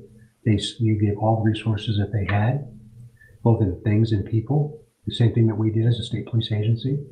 And then the FBI did the exact same. And we ended up leaning into the FBI in large part because we realized we weren't going to probably be able to manage this much data, especially the number of tips that were coming in. So that we recognized that was a deficit for us. But the FBI had it and they brought it in. So anything that we had, we were bringing it to Carroll County. I think it was really cool that, I think that day, right after I heard that the girls were missing, or actually that they were gone, the FBI was there hours later. Right. I think that I was actually questioned by an FBI agent the first day, maybe. Probably so. Yeah. Probably so. How was it decided which department will ultimately take charge of the investigation? That is a bit of a tough question right now. But I don't mean that in a bad way. I mean it in a good way. We will continue to have the most resources attached to it. And I know that when the arrest is made, and I know that there will be, we'll do that together. I think it's coming really soon, right? I do too. Yeah. I do any day. Yeah. I pray every day. So do I'll sit I. in bed and like, Doug's gonna call me Oh, today. They're gonna call me. Oh, you have no idea how much I'd love to be able to do that for you. Oh yeah, I sit there and wait. I watch my phone. Do you know how many man hours and how much money has been spent on this case overall between all the agencies, or yours specifically? Oh, I don't. I would have no idea. Well, millions of dollars It's a lot. in time and Millions. anything that we needed. I remember Millions. specifically calling the governor that day because we didn't have the means by which we could purchase like food that quick. And I'll never forget, he committed to me anything. Mhm. He Yeah. meant it. Yeah, he did. He keeps in contact with us too sometimes, just with like the ball field and that kind of thing. Yeah. And he's like, we're gonna make sure this gets solved. Yeah, and he will too. Yeah. He will. He's given us everything we needed. Yeah. And I think with food too, the community kind of helped in Delphi. Oh too, right? my gosh. That's a whole nother issue. Oh yeah. Oh my gosh. Unbelievable meals. I'll always remember this community for the outpouring of support for your family. But then that transition to us and how they welcomed us, Mm-hmm. some of the best pies and casseroles ever. So yeah, we ate really well. Yeah, Yeah. our community is really great. Wonderful. We open our arms to anyone, especially when somebody in our community needs help. And I think we kind of learned that after. For sure. So You that should was, be very proud of that. I hope everybody is. I know I am. Good. I don't talk to very many Good. people there anymore since I live away, Right. but definitely, I definitely think we help each other a lot more now. Which department handled the initial response on February 13th when the girls were first reported missing? Carroll County and Delphi City. How quickly did police become part of the official search for the girls? I think relatively quickly.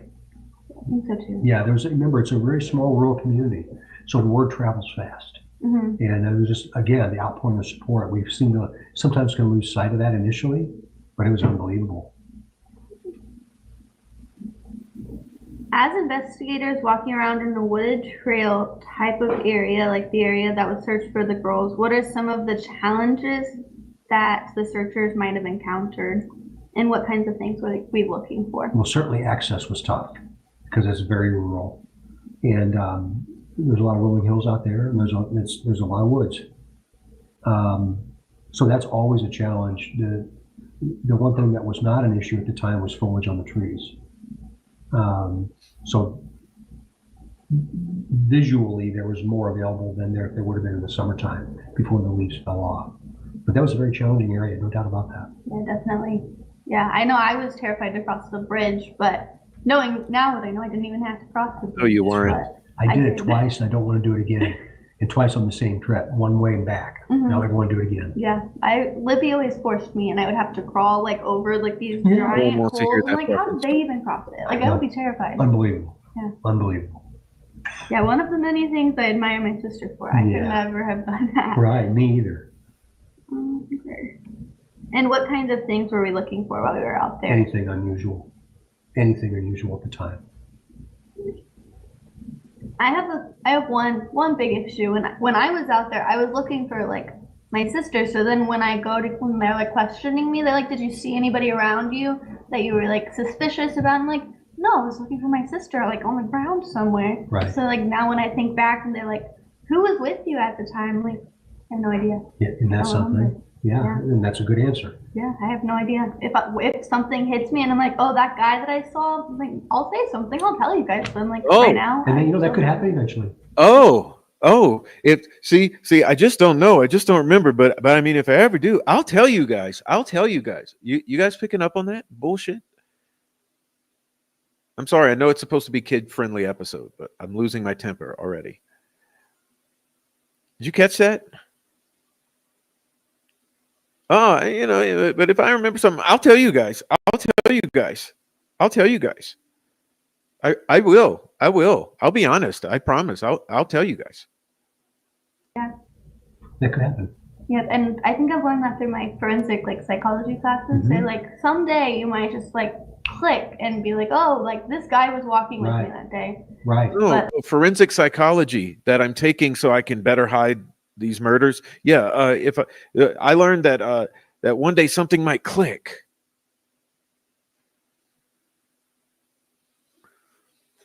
Right now. Dang, he looks familiar. Yeah. And then remember, oh, that's where I saw him. Yeah, that's right. Yeah. And just right now, it's just not there yet. Yeah. So we're getting there. Not there yet. That's I my do write a lot so that I'll try to remember something. Good for you. Yeah. I still haven't. So did the police give specific instructions to searchers on what to look for and what to do if they found anything? I have no idea. I wasn't there then. I have no idea. I hope so. Honestly, I don't remember being told anything. I think the fire department told us to get a firefighter if we saw something and they needed to contact police, but I think that's all that I was told. And we all kind of met up in one place, and that's all that I remember. And then we all kind of separated and went in a million directions. Do you remember how many total searchers were involved on either day, the 13th or 14th? And how do you try to ensure that the search for potential evidence isn't lost or disturbed? Yeah, that's a very good question. And there were lots. And that's always a concern, because we have to, from the law enforcement perspective, we try and look at these as a very methodical grid search. But you have to consider the worst case scenario too, so that you don't do what you just said. And that's, you might trample on evidence, you might miss something, you might think something's not important and it is. We don't know who's out there, who's where, who's done what, who saw, who picked up, all those things. So that's a challenge. And it was not just a challenge here, but it was a challenge everywhere. Anywhere that these kinds of things happen, especially in a rural area like that. So that it did create many challenges for us. I think when I got there on the 13th, when my family first got there, we're like, oh no, something's wrong. They aren't answering the phone. Me and my uncle actually crossed the bridge and we were yelling for them down there. And I remember getting to the end of the bridge and looking to the left and seeing somebody had fallen down the hill over there. And I didn't think anything of it. Everybody goes down the hill. But now, after taking my forensic classes, I'm I should have taken a picture of it. I should have Did you see the disrupted ground? Is that why you thought somebody slipped down there? Ah, okay. Yeah, and there could have been a footprint or something that would have been helpful now, but I wasn't thinking the worst. No, that's okay. What? Did you see the disrupted ground? Is that how you knew? Yeah, but there could have been a footprint or something. Okay. So sometimes that gets me maybe there was something there. Somebody knows something, Kelsi. Somebody's gonna wake up one day and say, I can't live with this anymore. Yeah. And that might be tomorrow. Absolutely. It's might be tomorrow, Kelsi. Were helicopters or search dogs brought in to the search? Why or why not? Yes. Our helicopter was brought in the next day for an aerial view, but even though there was no foliage on the trees, the view from up there was very, very difficult still. And at that time, we didn't have the technology on the helicopters that we have today. But it's again, that rural area is always a challenge, even from the air. And were there dogs used? I don't recall if dogs were used or not. I think that they were brought in. Yes, there were. They were going to come in, but then they found the girls. That's as I remember. That's how I remember it. Me too. When the girls' bodies were found, did the case immediately switch from missing person to double murder case, or was it a suspicious death type of investigation? No, any one of those will always be the worst case scenario, and then we work it backwards. So that was a double homicide. Yeah, double homicide. That your hair is found yanked out from the root, wrapped around Abby's little finger, in the midst of a double homicide crime scene in which Richard Allen's is nowhere to be found. How quickly was the scene secured and an investigation of two deaths started? almost instantaneously, as I understand it. I got up there about 2 hours or so after the girls were found. And at that time, it was completely sealed. Mm-hmm. I don't remember where I was at that point. I was like all over the place. I went to my grandpa's house, my other grandpa, and then after that, I'm like total blur until the funeral. And then after the funeral, I can talk about whatever. But before then, it's like everything's a little fuzzy stuff. Yeah. Can you confirm that the girls were laying side by side? I can't talk about that. Ooh. I want to back that up. Watch how he cuts that off just immediately. All right. Everything's a little fuzzy stuff. Yeah. Can you confirm that the girls were laying side by side? I can't talk about that. Was a coroner or medical examiner brought to the scene? If so, who was that person? They were brought to the scene. I don't remember the names, but they were there. Were they our Carroll County? He would have been. Yeah, I know who they are. I'll tell them. Can you verify that both of the girls' times of death are around the same time? No. I can't answer that. I gotcha. Whoa. That's a good one too. Let's back that one up. What is she doing here? Okay. Can you verify that both of the girls' times of death are around the same time? No. I can't answer that. I gotcha. How does a murder investigation start out for investigators? Well, as I said just a few minutes ago, they start out as the worst case scenario and work them backwards. Once the investigation begins, things slow down. But I think most people would recognize and remember the first 48 hours. There's all kinds of TV shows and movies and things like that about that first 48 hours, and it's real. The first 48 hours is very important, but not just to make an arrest, but to gather the physical evidence that's there, because once it's gone forever. So it was very slow and very, very methodical. And again, this one created some significant challenges because of the location. And I'm glad you mentioned like the first 48 hours of the show. When I'm in my forensics class right now, and my professor, the first day he told us that after we start taking these classes, we're not going to like watching them anymore. Because now I watch them and I'm like, why are they doing it like that?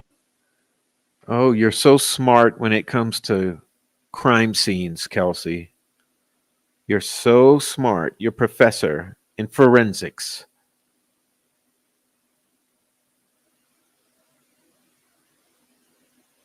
Is that duping delight I see on her face? Did I pause it at a perfect duping delight moment?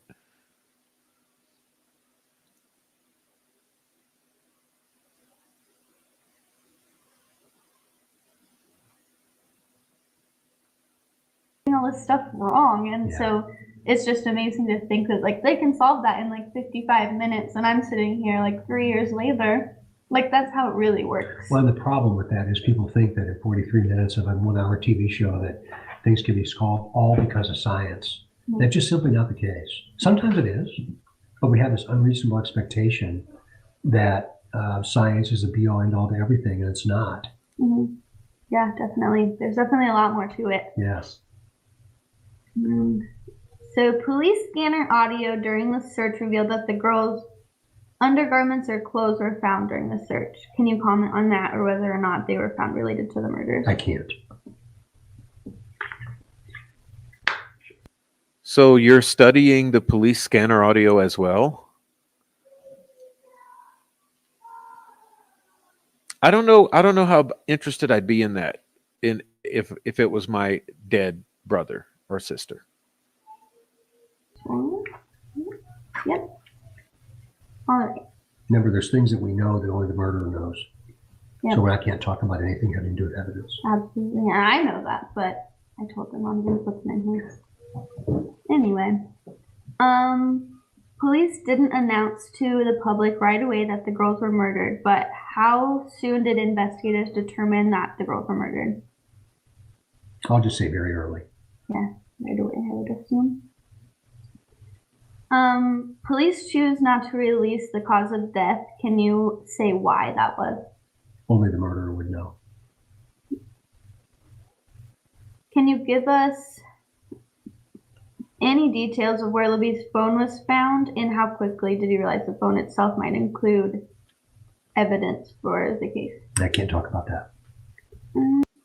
I mean, you're literally picking through every aspect of the crime scene and things only the murderer would know. I'll skip that one. In past cases, police have reached out to companies like NASA and Disney. Did you enlist any experts in source with the video? We enlisted a lot of experts, and that's how I'll answer that question. At some point, investigators realized that there is a man captured on Libby's phone, and that suspect may be a potential witness or suspect. How long did it take for you all to figure out that he was likely a suspect and not a witness?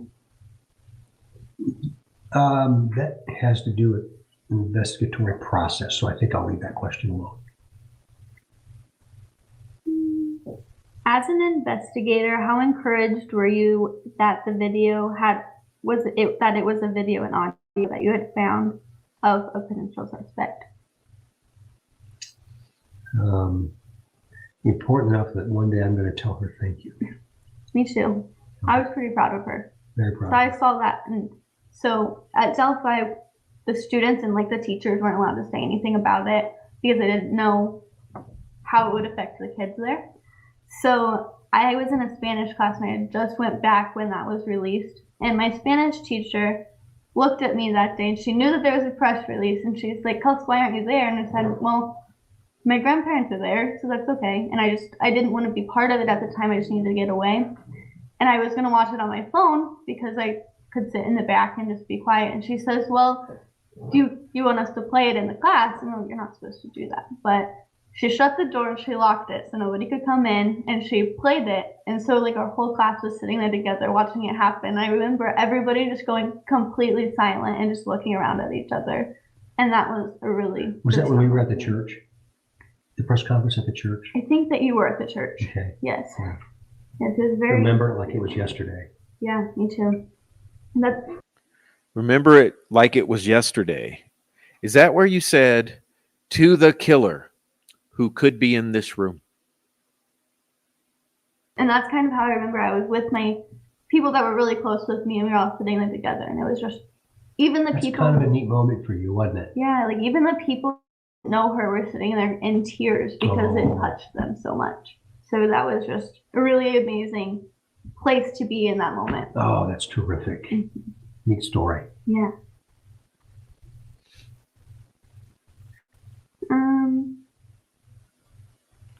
No.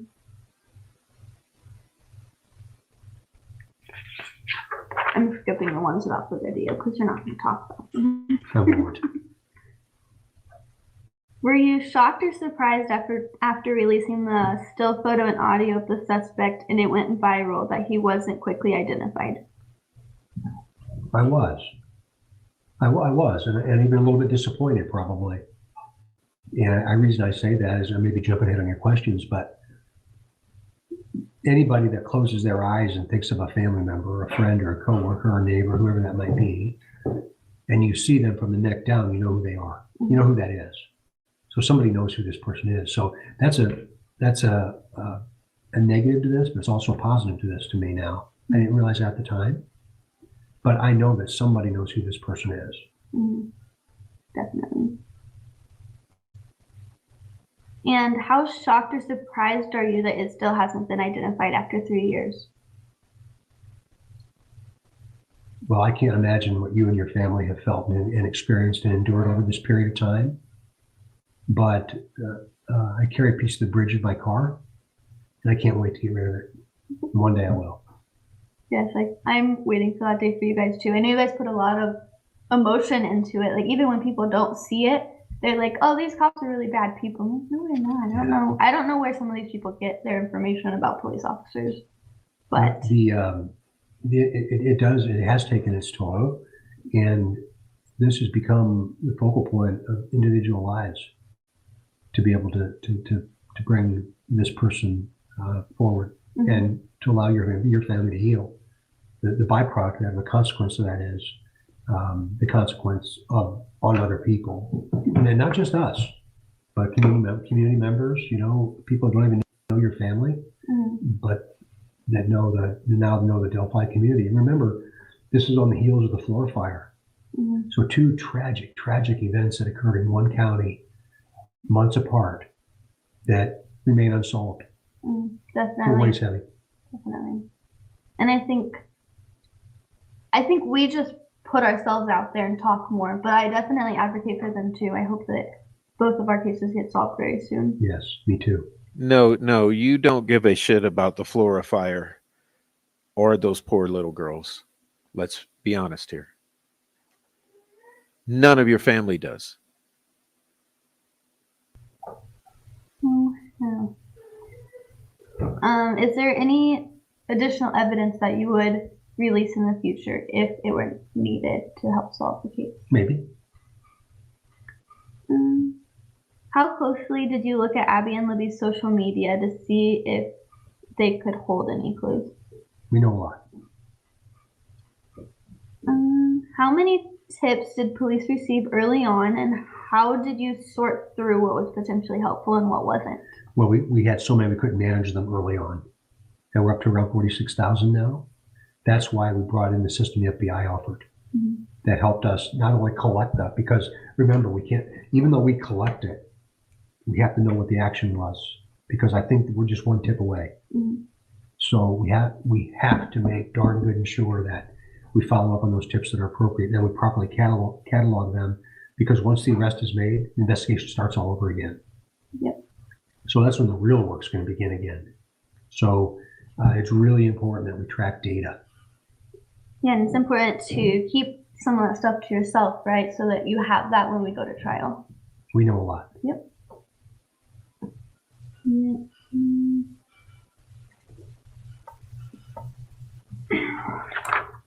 Let's do this question.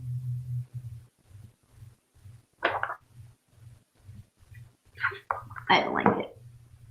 Early on, police mentioned that there was some DNA evidence found and that it was going to be fast-tracked through the lab, but then noting else that there was never anything found. Can you state why no follow-up was given on that? I can't talk about the evidence associated with this. Can you say whether genetic genealogy using familial DNA profiles is possible tools to be utilized in the future?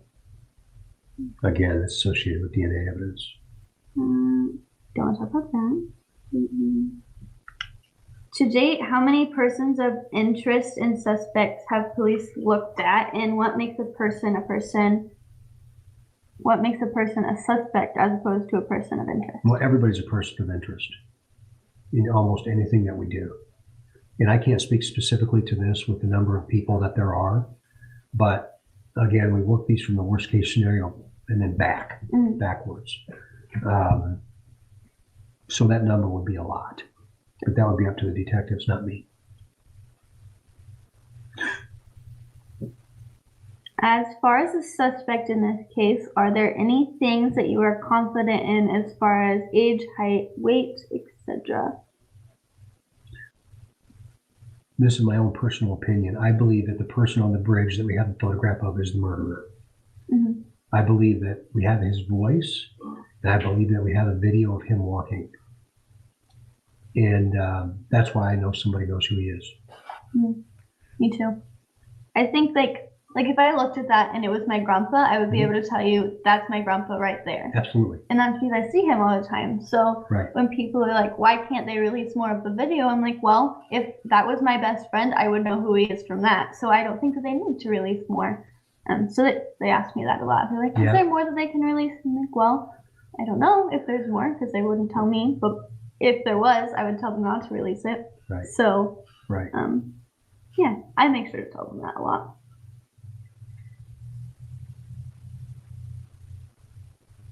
Do you think personally, or is it the position of an investigators overall, that the suspect is likely from the area?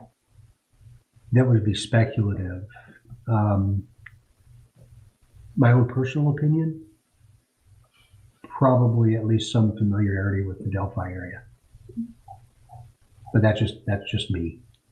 Yeah, I think that you have to know the Delphi area to go across that bridge. Well, that's why I say that.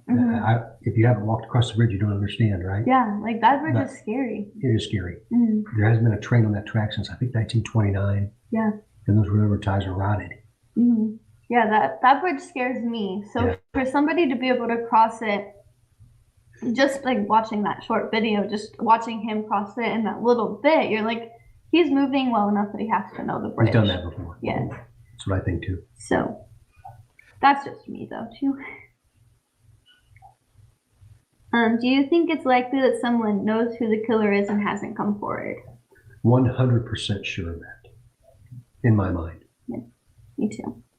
I think it'd be hard for me to look at that and know that that's my best friend and not say something. Right. That's why we hope if a person does know and they're living in fear, let us help you. Yeah, let us help. Definitely. Like we can keep you safe. Oh, that's so hard. Has there been a profile of the killer created? If so, is there any information you can share? I can't. Oh, from 39 to 42.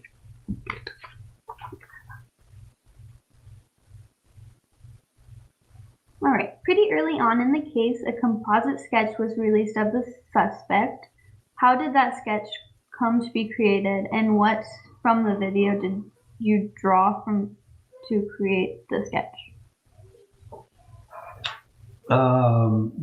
Remember, a sketch is just a visual. It's not a photograph. It's a visual of what somebody might have seen. So that's all I'll say about the sketch. In 2019, a new composite sketch of the suspect was created that looks a lot different to many people than the original sketch. How and why was the new sketch created, and why might it appear much different to people? I can't talk a lot about that in detail, but I'll simply say that the investigation has evolved.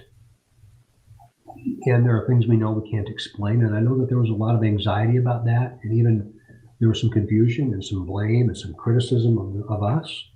That criticism needs to come to me, not to anybody else. Because I absolutely supported that change. And I think there will be enough similarities in this person when we find him that we'll be able to see it in both. Mm-hmm. Yeah, I definitely, I just have a feeling that it's somewhere in the middle. Mm-hmm. So when everything happened in the beginning, I didn't have a face. Like I have really bad nightmares, and so we didn't have a face. And then I don't know, like a week later, like before the sketch was released, he suddenly had one, and it was. What's with all the faces?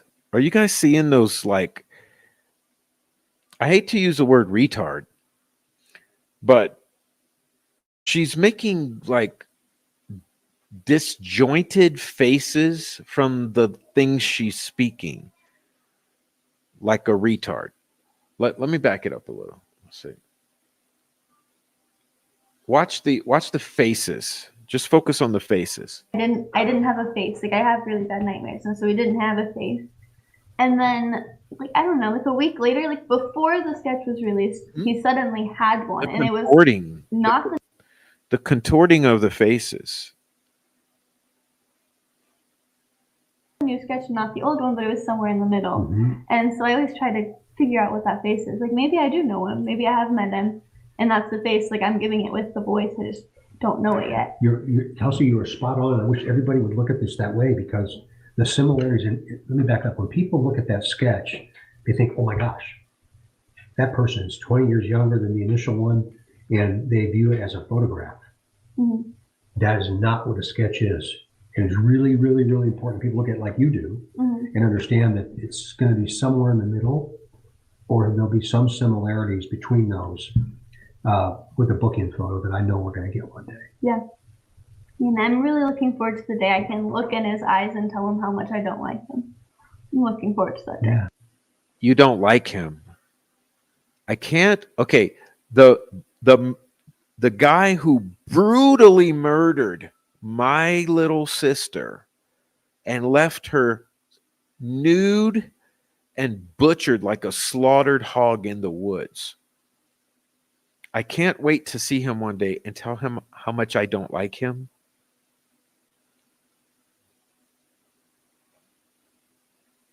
While my hair is wrapped around her best friend's finger. One day. Yeah. And I'm really looking forward to the day I can look in his eyes and tell him how much I don't like him. I'm looking forward to that day. Yeah, I'll stand with you. Yeah. I can't wait. I stand with you. Okay, at the conference in which the new sketch was released, there was a specific wording and talk that seemed aimed at someone in particular. Can you verify if it was actually meant for someone, obviously the suspect, but beyond that, like a particular person? Those were comments made by me, and no, I'm not going to talk about it.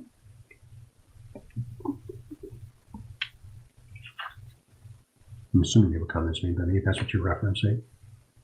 It was, yeah, I think it was the way you word things. Okay. Yep. Yeah.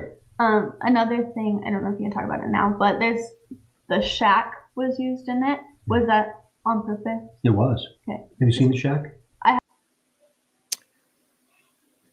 There's the shack. Was that used on purpose? It was. I watched it twice. No, you know what I mean then. Mm-hmm. Yeah. So I think one of the big rumors going on around, I guess, is that they died in a shack, or like there has to be some other meaning other than faith to it, which is something that we're trying to kind of get rid of that rumor.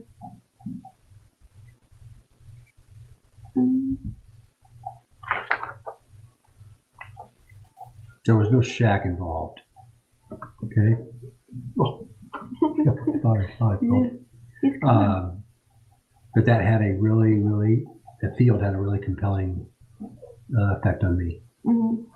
Yeah, I think that movie in general, the first time I watched it, and it had like zero effect on me. I just kind of sat through it and didn't think about the meaning behind it, just because I just wanted to watch it as a movie. And then the second time I went back and watched it, and I cried the entire movie. And the third time I went back and watched it, I cried even more. And so then I read the book so that I could kind of dive deeper into it. And it actually helped me a lot with forgiveness in myself and being stronger going through it all and being able to help other people. So it's a really good movie. It's so cool to hear you say that. I had to say it had the same effect on me in a different way, because I'm not, I don't understand what it's like to lose a sister.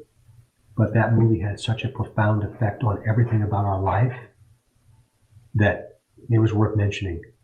It was worth mentioning, and if it had no other effect on anybody but you, I'm glad I did. Yeah, and it didn't even, like, then I was like, holy cow, he watched that movie and it affected him in a really good way. But I remember watching it and like watching the dad the first time and like seeing how he was feeling, and like, oh, that's how my grandparents are feeling right now. Yeah. And then watching it again and watching the siblings kind of go through what they were going through, and like, man, that's what I'm struggling with right now. And your grandparents are strong people. Oh my gosh. Yeah. Oh my gosh. I don't think I could be the strong person that I am without them. So how nice is that to say? Yeah. So cool. Yeah. And I feel like it's like life just keeps throwing stuff at us and we still make it through. And that's just really amazing to me. Like most families, like in forensics right now, we're learning that like the statistics behind everything. And like most of the time families don't stay together at the end of this. Oh, statistics. You want to talk about statistics about families? Right. And so being together 3 years after is really, really good. And like it's not even in the statistics, so that doesn't happen very often. It's inspirational. It does not. Yeah. And you guys just take it. I mean, it comes to you. Just best way through troubles right in the middle. And that's what I see you guys doing all the time. And we definitely hold each other together. As soon as we have a thought like we don't want to be here anymore, we don't want to go through this anymore, we just keep pushing through it, and we push through it together. And I think that's what helps us a lot. And other families, if you don't see that, and then like if you just just do it this way, but Right. you can't like force that on them. Sometimes I'm just like, you're doing it wrong. Yeah. All right. During this investigation, the murders of Lyric Cook and Elizabeth Collins in Iowa were mentioned as being particularly similar in some ways. Investigators took it seriously enough to look into it and eventually decided the cases were not related. How did you come to that conclusion? I can't talk about that, but what I can talk about is that we have a way of monitoring what's going on around the country in other similar cases, and that will continue. That will continue. We'll continue to follow up on those as they occur around the country, and as other communities, but more importantly, as other families are affected in such a horrible way.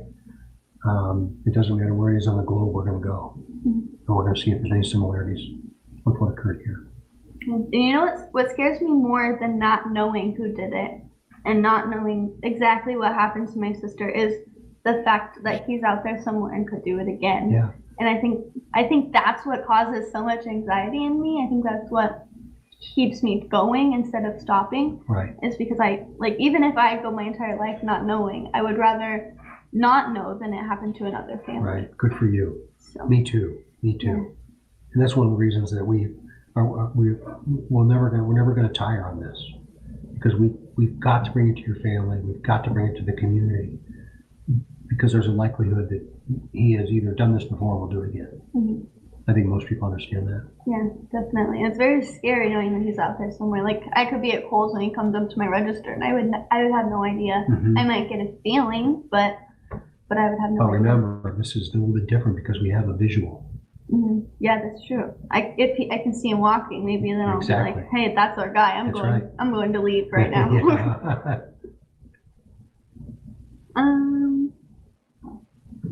This is very long.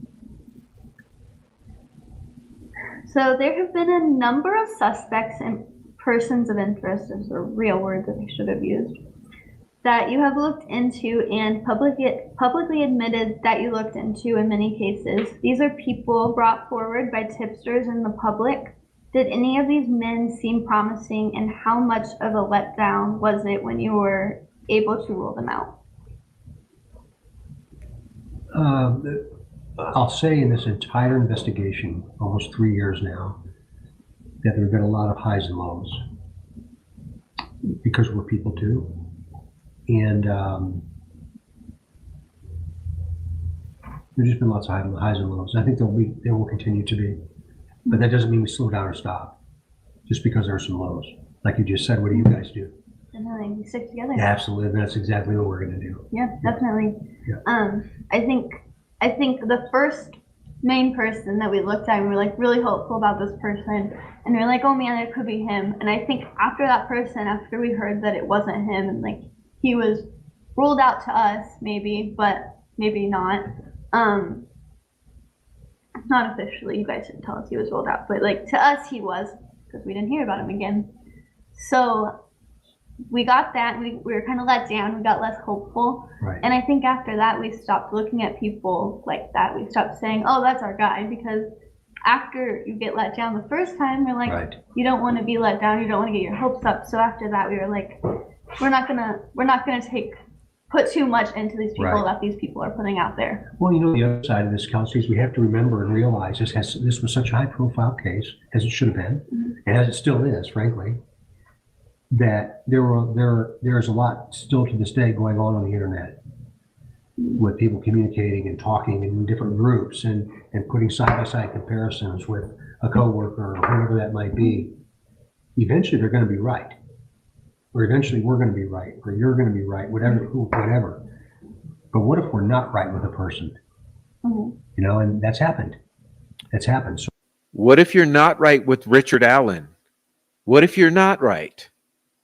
Is he revealing a strategy here? Let's continue to listen. He just said, what if we're not right?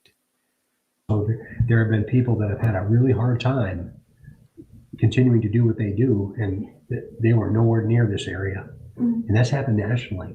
So while we believe that people are really truly trying to help, that side-by-side comparison does not help.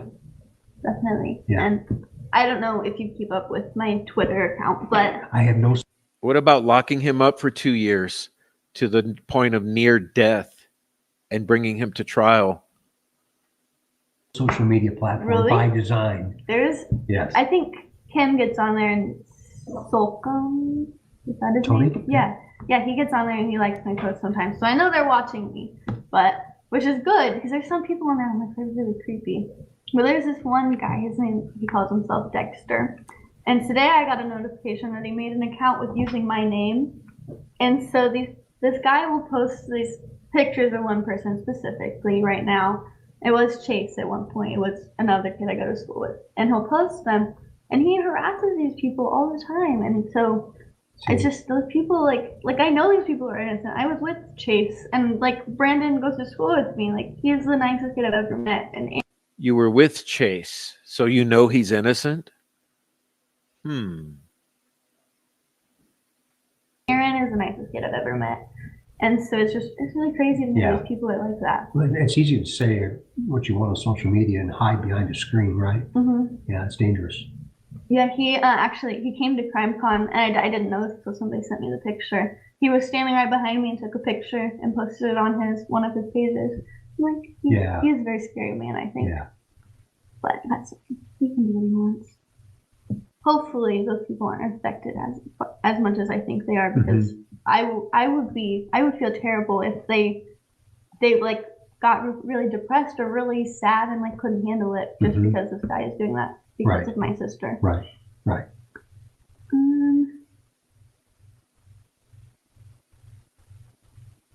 Are there rumors, theories, or just things that are not true or accurate that you would like to set straight? Oh, yes, but I can't. Eventually I'll be able to. I want this to remain, if all of the discussion and innuendo and rumor and all of those things continue, this continues to draw attention. And I want that to happen. I don't like the roadmap all the time, how the speculation happens that affects you and your family, or affects your community or your school, whatever that might be. But like I've said all along, there have been people that have disagreed with me. We'll go and do almost anything that we can possibly do to keep this in the forefront. So I went to Megan Kelly and Dr. Phil, and we did those things together, and we'll continue to do that. We're not gonna stop. We're just not. Yeah, and I think people don't understand that. They're always like the police right now. I think there's a really big rumor that the police are covering something up, which is not happening. And What? Boy, this hits different in retrospect, doesn't it? Doesn't it hit different in retrospect? Oh my effing G. Holy moly. I missed that in prior times because I wasn't really sensitive to it like I am now. Listen to what that just was. I have to back it up. Just 10 seconds. Holy effing S. Okay. I mean, I cannot believe my ears. People don't understand that. They're always like the police right now. I think there's a really big rumor that the police are covering something up, which is not happening. And I think people could just look at the fact that the law enforcement.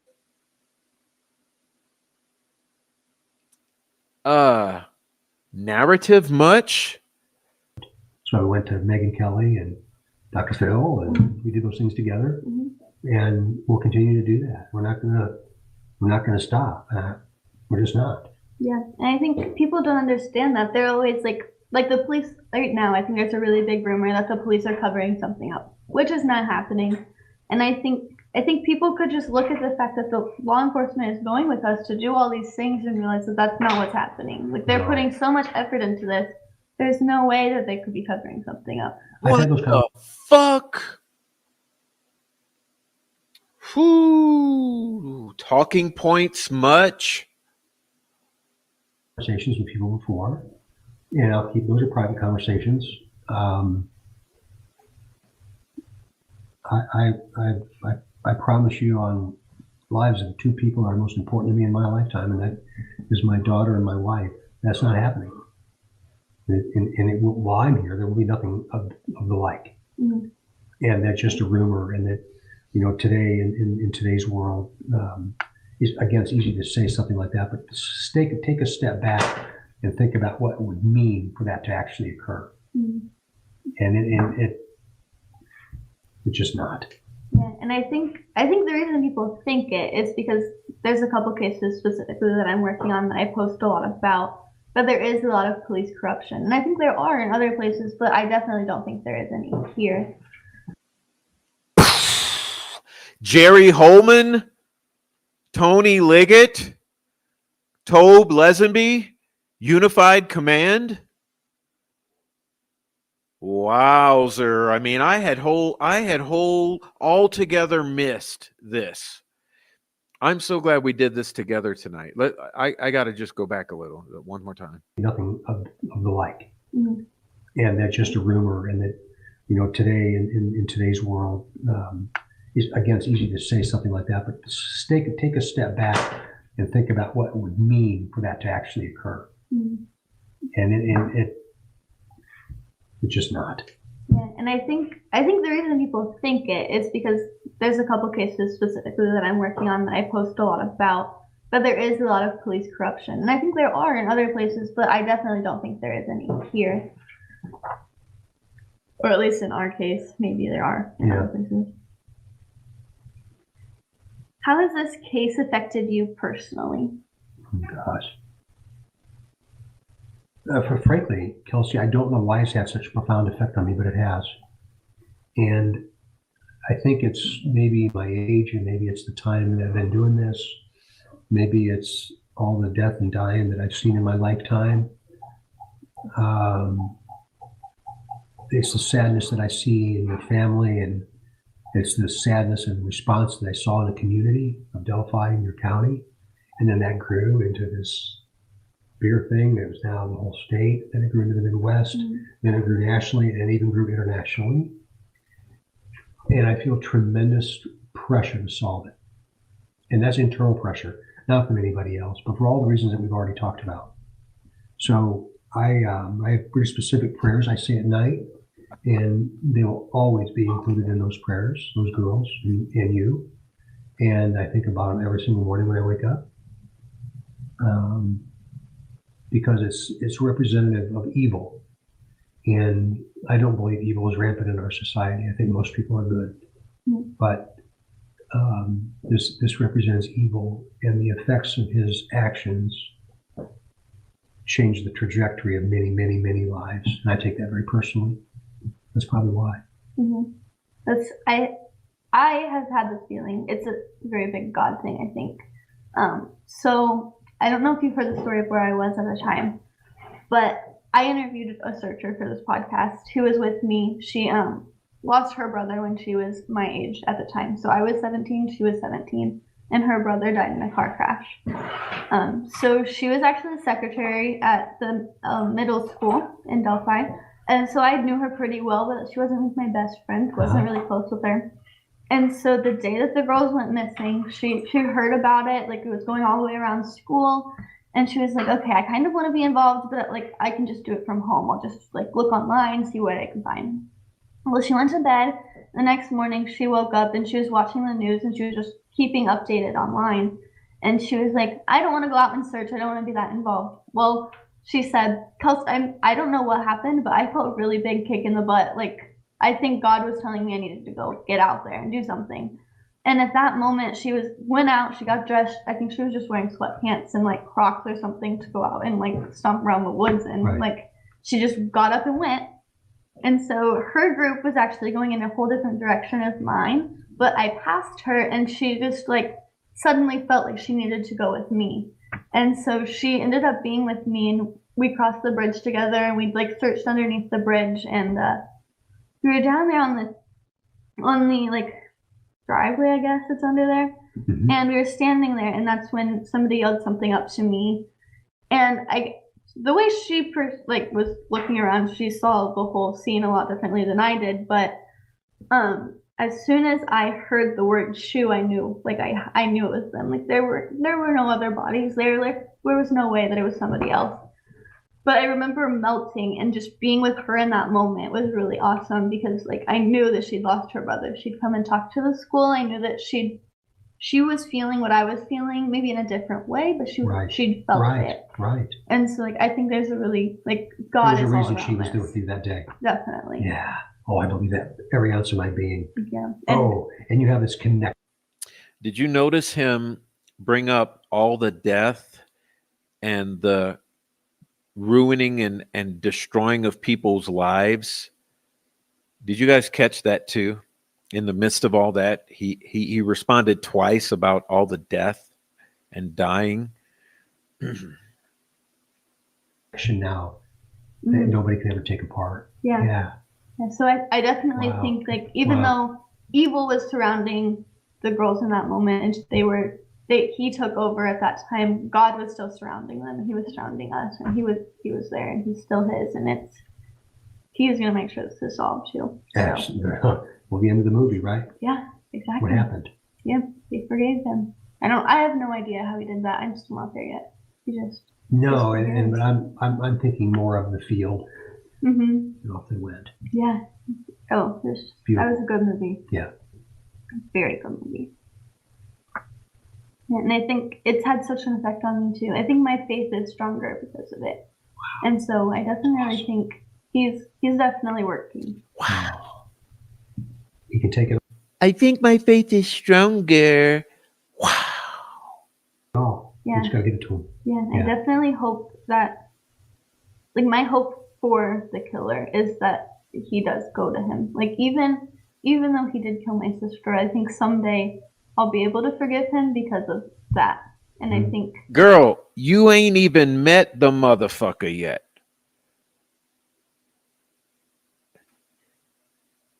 Seems like you'd want to kill him first before you want him to go to God and forgive him.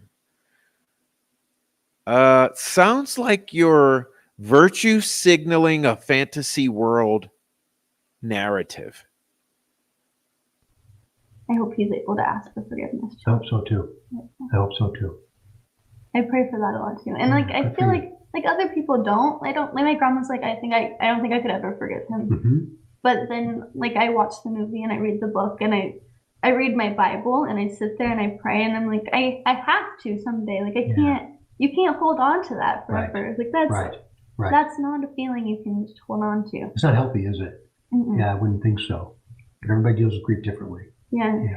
So I watched. Good for you. I'm so proud of you. Yeah, I watched the way that my grandma does it, and like, she's strong, she gets through it, but that's who she shows on the outside. And then she said this in an interview the other day, and I just sat there and I cried so hard. So when she got diagnosed with cancer, she said, I have a win-win situation. I could live through this and stay with my family, or I could die and go be with Libby. And I was like, oh my gosh, like I would be so sad that you can feel that. Like, oh my gosh. But kind of beautiful all at the same time. Yeah, like, it's such a bittersweet feeling. Yeah. Like, she knows that that's where she's going. She'll be with Libby, but then the rest of us are here, and like you won't be with us anymore. Right. But yeah, that was, I don't know. Wow. Yeah. Wow. He's not buying I wish I had that outlook on any of it. No. Yeah, I need to look at that. Yeah, me too. Yeah. I'm like, I know that's where I'm going. I know I'll be with my sister, but like, I don't want to die right now. And like, if I had cancer, that is not what I would be thinking.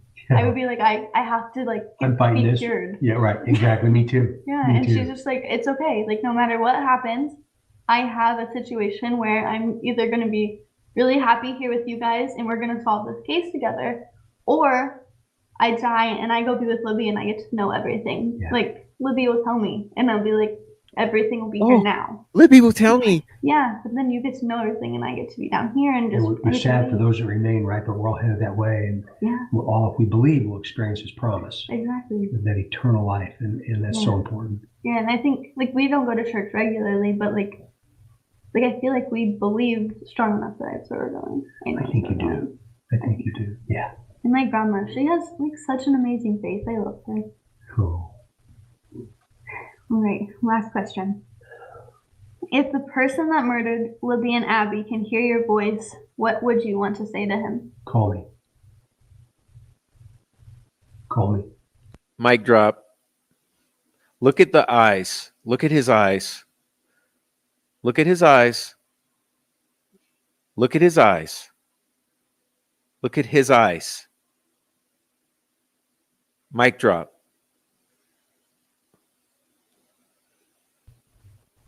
I think the person has a bit of a conscience.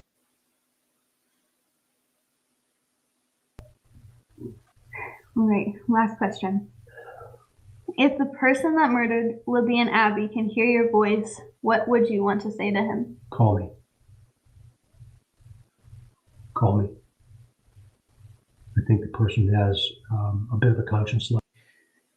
Did you see that reality hit her in the eyes? Did you guys see that? Did you see her response to that? It threw her off kilter. I mean, that really hit. Like, she's got such walls up that nothing hits, but that was the armor piercing warhead.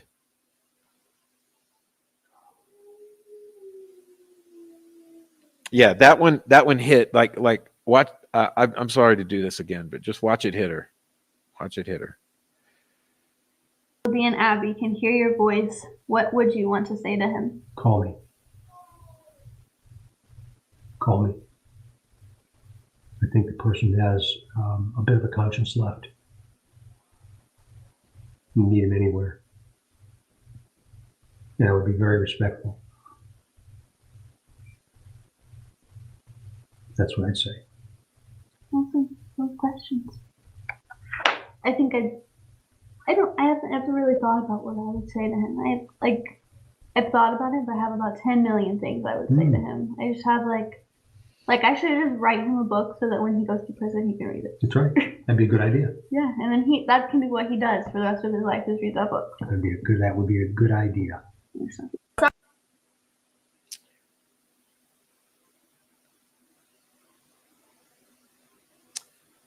And that's it for you guys.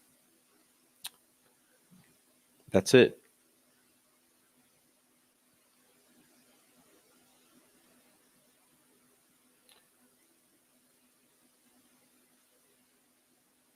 Why go after Richard Allen? What's the deal with Richard Allen? I'd like to know.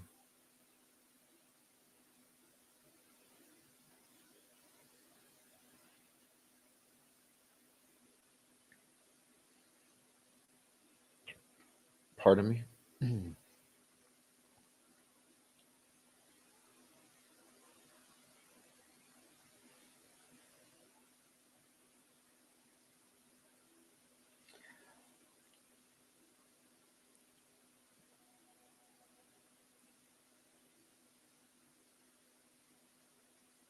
Yeah, thank you. I'm sorry. I'm sorry, everyone.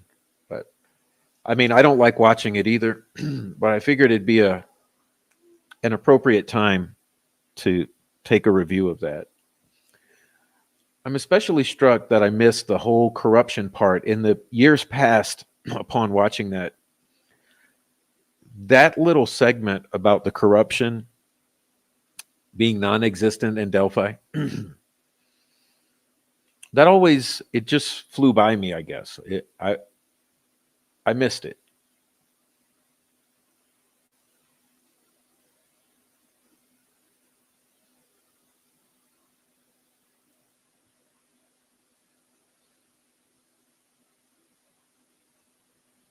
Yeah, that's what I mean. That's what I mean, Lisa. That particular statement hit her. It hit her.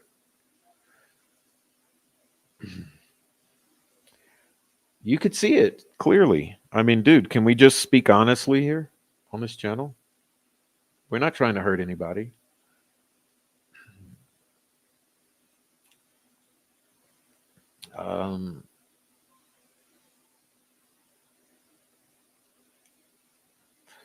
So broke the Iron Dome. There you go. Yeah, thank you. I mean, but let me ask you, okay, how about this way? Ask yourselves this. When have you ever seen the state police superintendent, the superintendent of the state police of any state, sit down in the kitchen with a family member and do a YouTube video Q&A?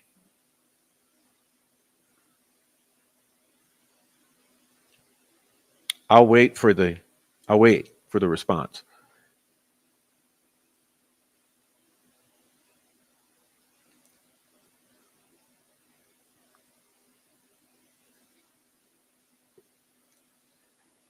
Because you see, we get a little delusional in our contextual understanding of events.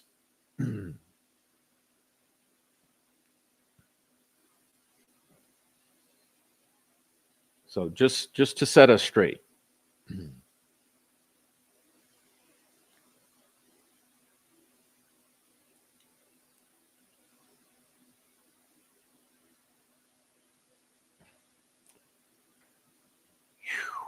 Okay, so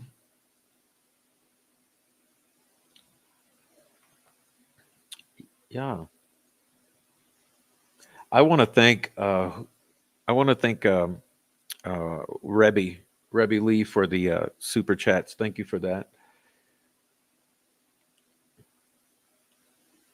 Never understood why the families let the young girl of the family be the spokesperson.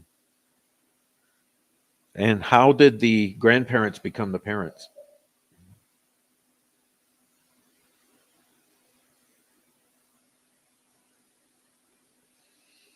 Yeah, that was wild. What's up, Jennifer? Jennifer Finley. Hello. Kelly hasn't seen that before. Well, I'm so glad you were able to see it before. I'll link the original down below as well in the description, so you'll be able to go and see it for yourself. Thank you, Sunflower Soul.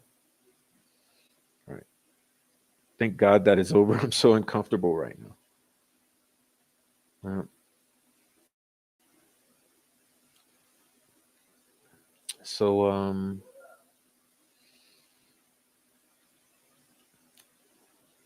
Yeah.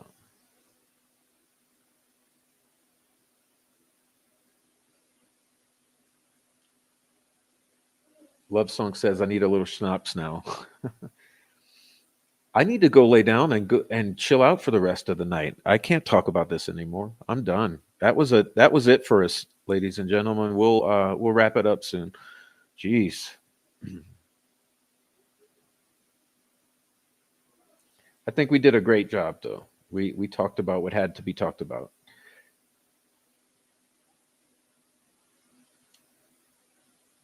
Gosh, I need a stiff drink. You too? Like everyone's saying the same thing. All of you need a drink. Well, just be glad you're not watching the DNA lawyer stream. I'm sure that would be much more excruciating, possibly. Okay. Yeah, I'm glad you brought this up, Nancy. Let me say what I think. I think they did the gag order to the family, which is not a thing that exists because they are not parties to the court, unless they be a witness. They did the gag order to give the excuse for the family to not answer questions about Richard Allen and about this case. So this is the excuse the family can pull out of their pocket and say, I can't talk because of the gag order. But what they do, they go behind the scenes to Frank Meister and Marv and blah, blah, blah, and blah, blah, blah, and all the YouTubers to push their narrative. They set the troll farm against all of us who advocate for due process and don't want to convict him as guilty before he's tried. So they're able to do whatever they want, talk to whoever they want, pay whoever they want to do their bidding. But when it comes to the press or to independent parties, they're able to pull out the I'm under the gag order. Sorry, I can't talk about that. That's my opinion, Nancy.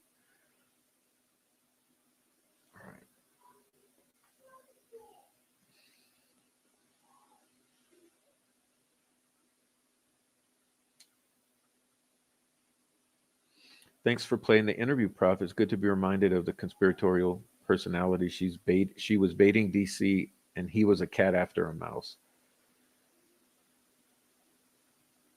Yeah. Keep doing what you're doing. That's what we are doing. Remember, he said in that interview, I don't know if you guys missed that part because it was pretty innocuous, but he was commenting upon the public interest and how it went viral. This case went viral into the public interest. And he said he wants that. So, hey, what are we doing but following law enforcement's lead here? It's just lack of empathy. She has to use cognitive resources to present as a regular human. Her hair in Abby's hand, no sexual assault. Richard Allen said 3 girls. I mean, wow. I don't know.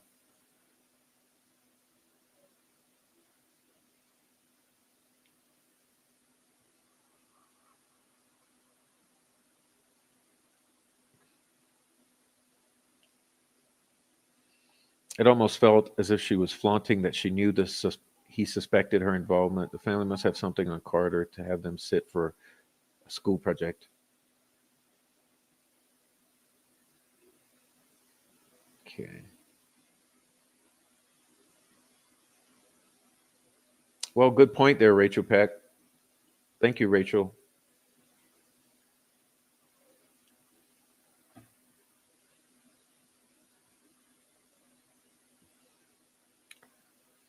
Well, wait up. Were those 10 and a half months of pregnancy, Eye of Apophis? Speaking of that,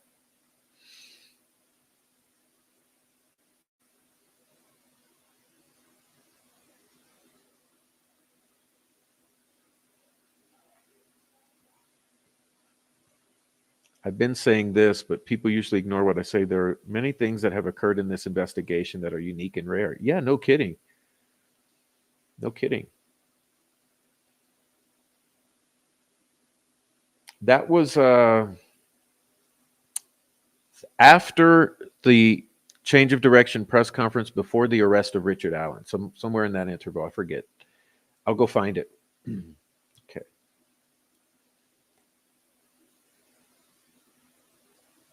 Okay.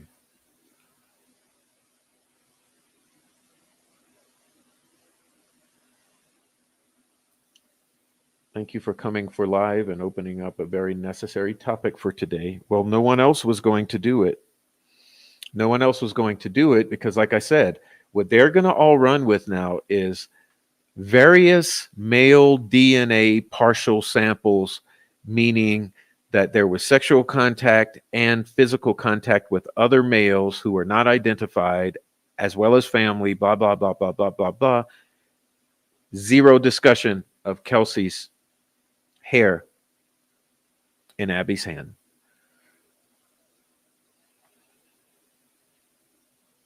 Okay. Oh, you're talking about something we're trying to get rid of. The shack. Yeah, the shack. They want to get rid of the shack. Okay. Okay. Oh, thank you, Amy. Yes, please like and subscribe to both channels. This is my backup channel. Please go to my main channel, The Prof. Go to The Prof, please, and this one, The Prof True Crime. Please subscribe to my channels, become a member, send a super chat, a super thanks, buy me a coffee, Cash App, leave a comment, do all the nice things, hit the like. That keeps us YouTube creators going, please. We really appreciate your support. Yeah, well, I said before, Rebecca, the defecation is hitting the ventilation. You get what I'm saying? It's hitting the fan right now. And this is what everyone's been afraid of. This is what everyone's been afraid of. Because the trial for Richard Allen is going to bring out facts about this case that are going to open the door to the true solution about the truth about what happened to those girls that day.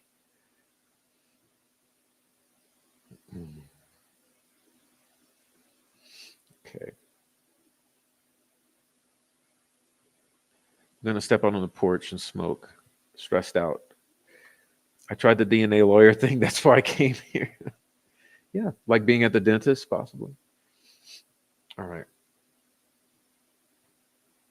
Oh, yeah. Remember when they tried to keep that PCA sealed? By that, I mean Becky, Patty, and company.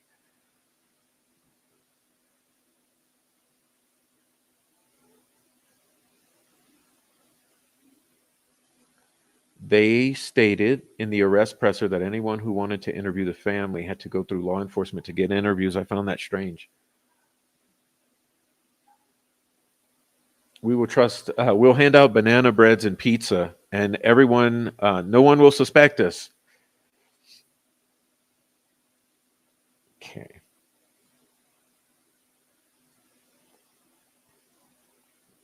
All right.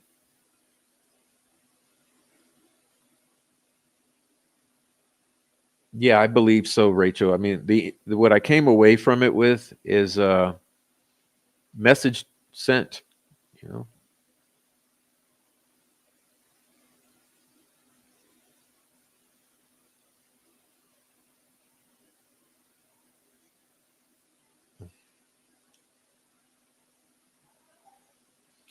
All right.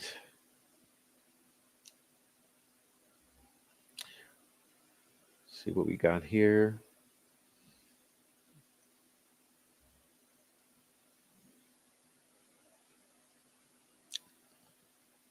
That's been happening.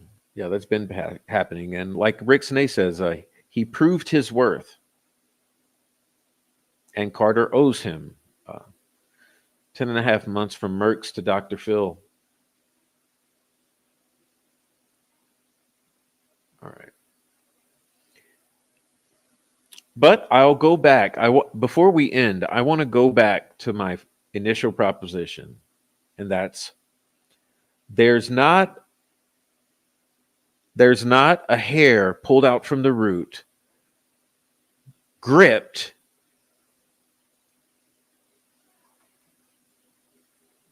in the murdered hand of our victim, Abby Williams, that came from a sweater.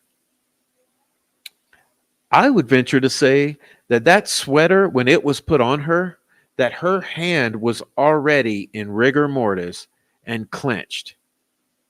I would venture to say by the time that sweater was put on her, her hand was already a fist. And that hair was already in that fist. What that tells me, there's only two possibilities.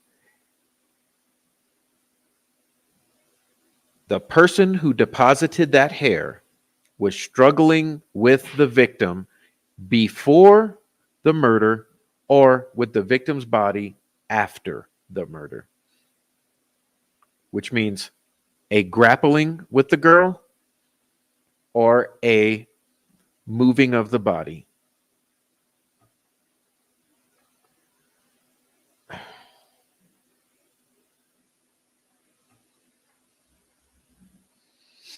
Okay.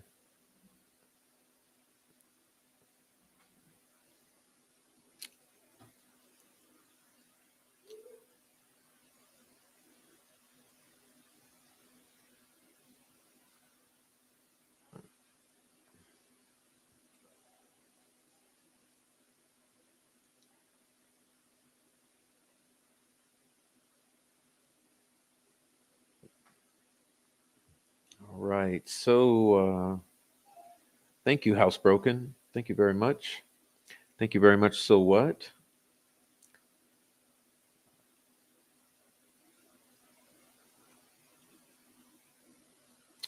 Yeah, and guess what was next to Pizza King? The GPS coordinates where some of these things were uploaded. How do you explain that?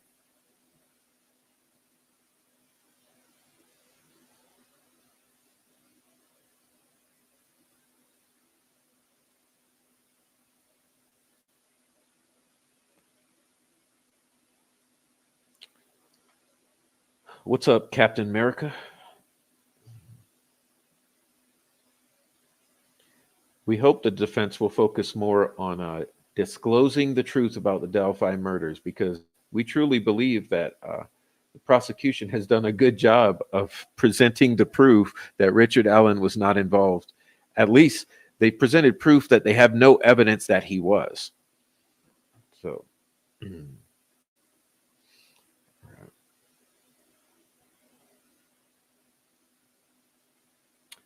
all right. So, thank you, Tom. Thank you, Sons of God. All right. Thank you, Rebecca Ann.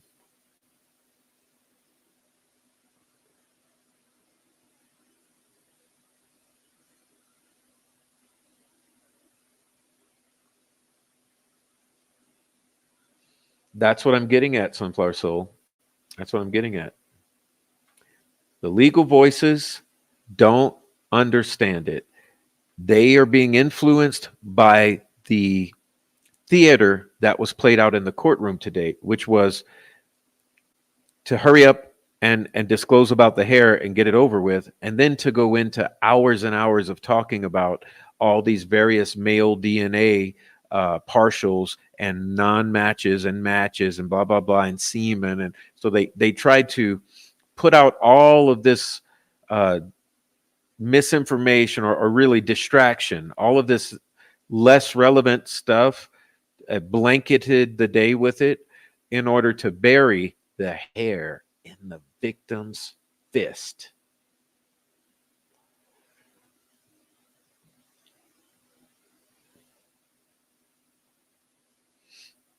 All right.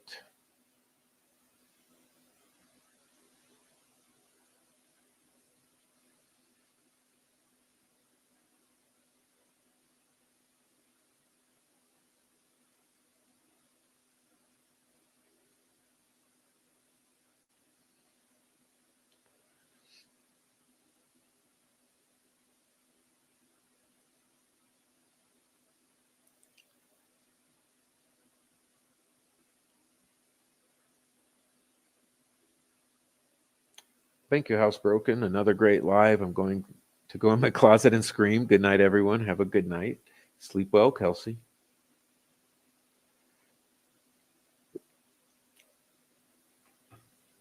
I don't know if that was Mike or David Erskine, but no one fought like hell.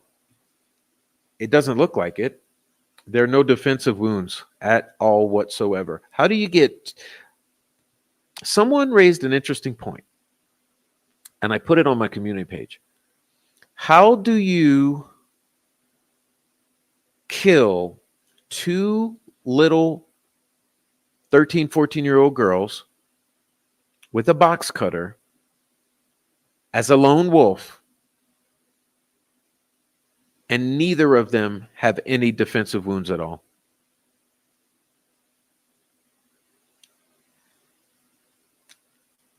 It ain't going to happen. It's an impossibility.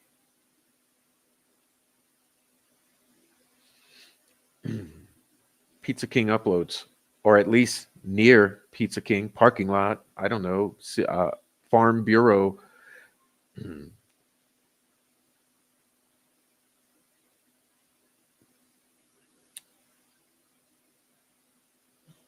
Oh, send them, Sandy. Please email me them. Thank you. First time watching my lives. Well, there's more to see. So thank you. And please go subscribe to the main channel. All right. So the legal voices diluted by their own. Okay.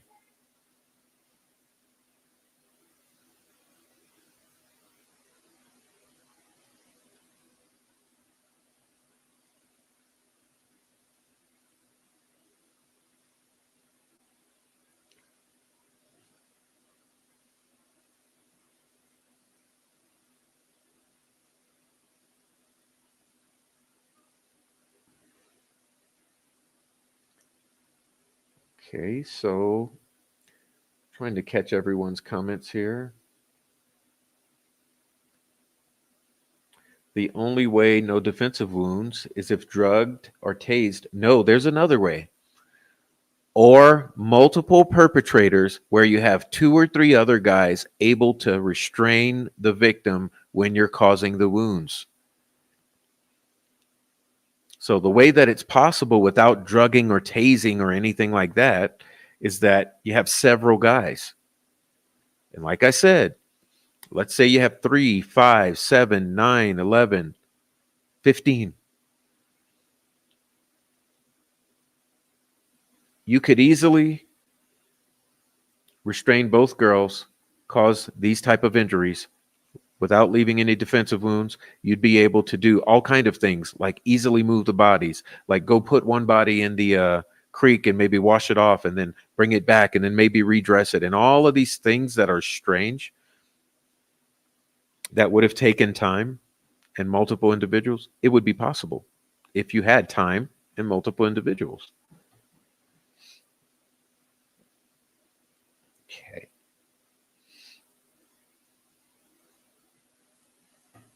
Mike says they stuck together. How does he know? Was that an effort to make Libby a hero just for family cred sake or whatever? Okay. Ding dong. Thank you, ding dong. Up to her neck. Jillian, thank you, Jillian, for the super chat. Thank you for covering and fostering tonight's apparently unpopular yet necessary and logical conversation. Thank you very much. And Sunflower Soul, thank you, Prof, and everyone for being here tonight.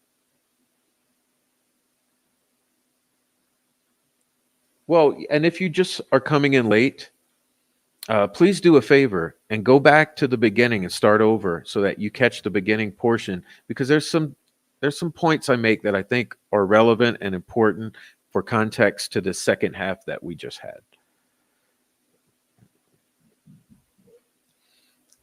Gagged, or one of the guys holding the mouth closed. Remember that one of the victim's faces shows some striations, almost as though it was a handkerchief or maybe a hand. There was some covering of the mouth. Okay. Thank you for that, Johnny R. Kramer. Thank you. The prosecution has done half the work for the defense. Thank you, Noe. Yes, that's what I'm getting at. Absolutely. Captain America says 9. You think 9 people?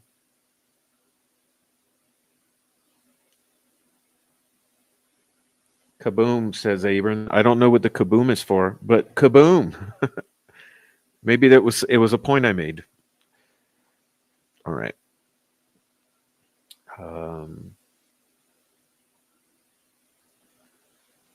The way they described the scene today is not possible that only one person committed the crime. It's freaking common sense, and even the experts are ignoring it. That's the thing, because they are so dead set on this lone wolf Richard Allen killer thing that they're going to go with it all the way. Okay, they're going all the way with it, no matter.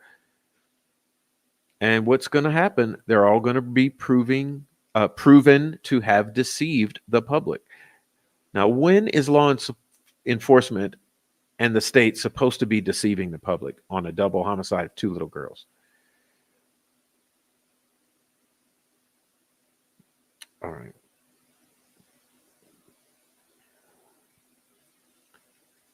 Okay. Christine leaves a hearty face. Thank you, Christine.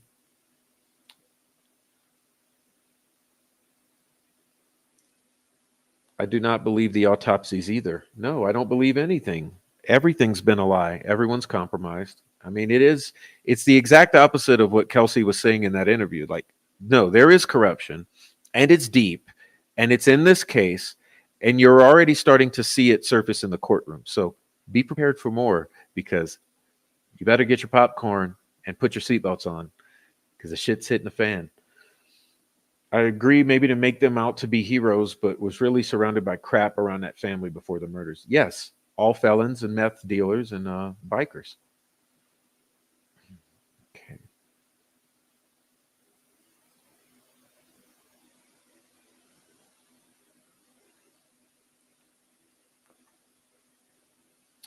Well, yes, there's a a.m. screams. We got all that in the bag. Mentioned earlier, you must have seen the smoke signals I sent over the foothills. I was getting furious at the coverage, and suddenly you appeared.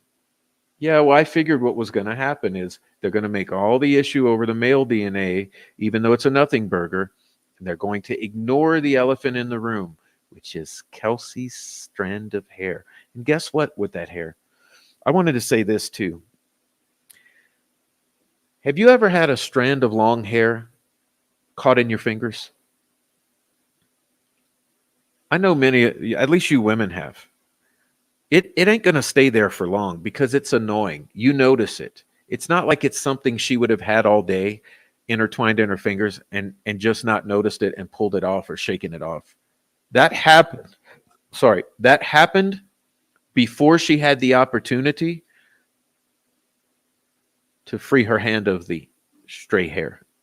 So the whole thing with it being when she puts the sweater on alive is BS. And I also believe the whole thing with it being in the sweater when she puts the sweater on dead is also BS, which means it came about as part of a struggle or part of moving of the bodies.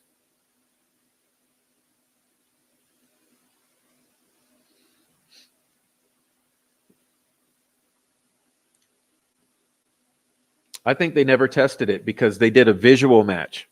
I think they tested the hair visually and matched it to Kelsi years ago.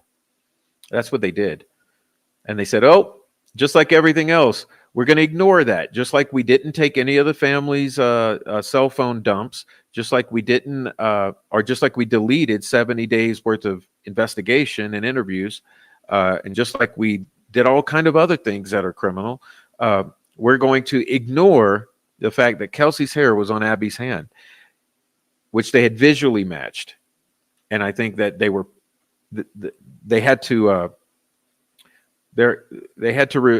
go ahead and do it. Their hand was forced at this 11th hour to do it because they knew that defense was going to push on it. All right. All right. All right, guys. Love the comments, but I'm going to get out of here pretty soon.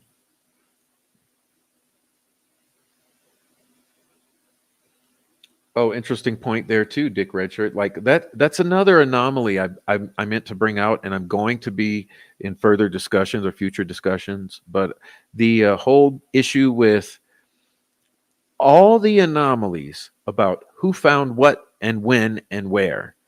Who found the girls? Who found the shoe? Who found the clothes in the creek? Who did this? Who did that? Who dropped off? Who brought here? Who picked up? Who did this? Who brought to this park? Who played baseball? Who did this? Blah, blah, blah, blah, blah, blah. Always confusion.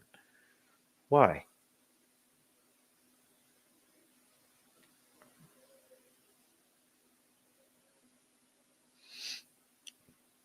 Shell game. Exactly. It's a 4D shell game.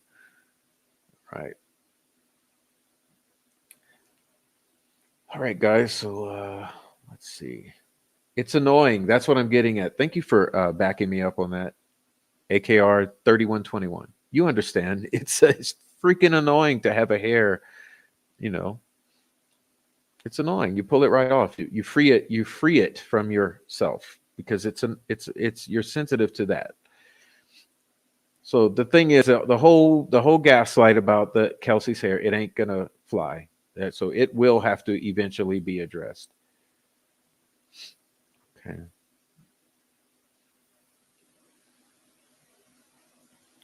She says there was a heterosexual couple arguing under the bridge. Is that true?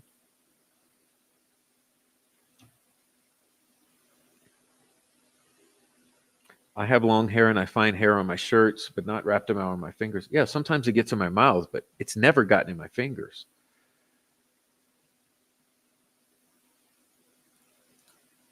If the hair was merely on a sweater, it wouldn't have become entangled around the fingers from quickly slipping. Mr. Prof, I don't believe it either. with Kelsi, not because of the hair, because she changed her story of how many kids was there many times, and how many vehicles was there, and who was there, and what she did, and when she went, and when she left, and where she went, and blah, blah, blah, blah, blah, blah, blah. It's never a straight answer. All right.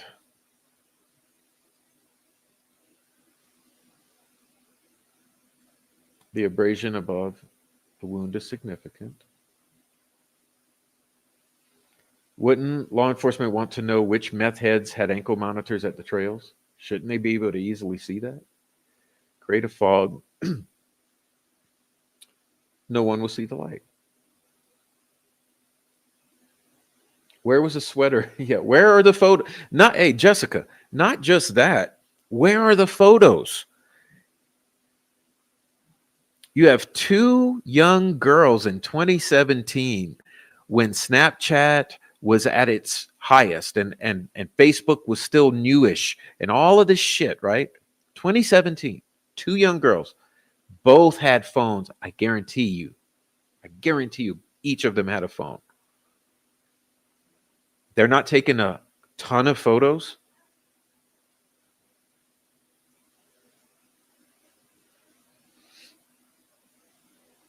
Good night, Jojo.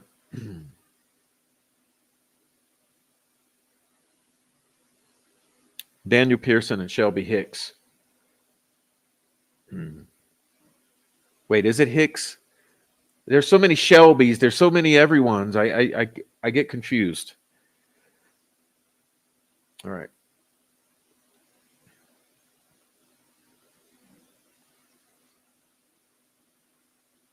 Major red flags when no one that was actually at the bridge. Well, the ones who were at the bridge, who did testify, or at least near the bridge, what did they testify to see? To have seen? What did they testify to seeing or to have seen? They testified to seeing someone who appeared to be like Bridge Guy. 5'9", 5'10", muscular, huge, scary looking with a squarish jaw. That's who they testify to have seen. Who did they not testify to have seen? Richard Allen, a little 5'4" guy, a little shrimpy little 5'4" guy. Which means immediately Richard Allen's not Bridge Guy.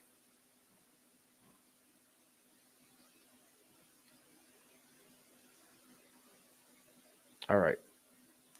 Allowing the interpolated videos, which are inserting, in other words, they've inserted pixels into that image. It's not evidence. It should never be allowed. I have hair down to my lower back, and I've never had a hair stuck between my fingers outside of a shower. Exactly. Me too. Welcome here, Danielle. Yeah, me too. I've never had, other than washing my hair, I get that. All right. They were probably geocaching with Kelsi, or so they thought. She led them to their slaughter. Well, I've heard that theory before. Urban Dictionary banana is a sexual reference. I'll just say it. I'll say it. Didn't Ellie recover photos from the forensic phone review that had been deleted from the actual cell phone found on the scene? Kind of confused about that at this moment. Let's see.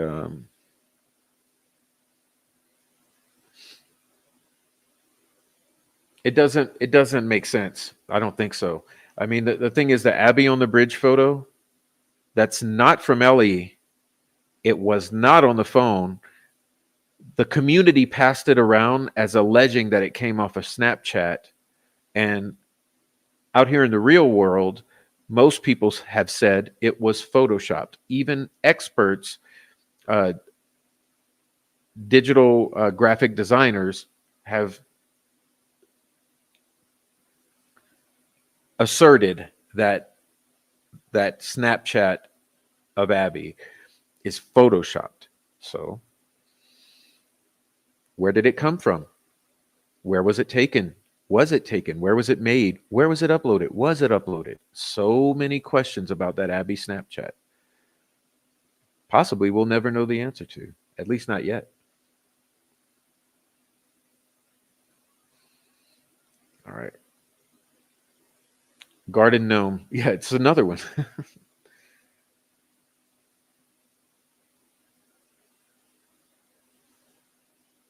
How big is Chase Wilbur? Does he have a square jaw? I don't know.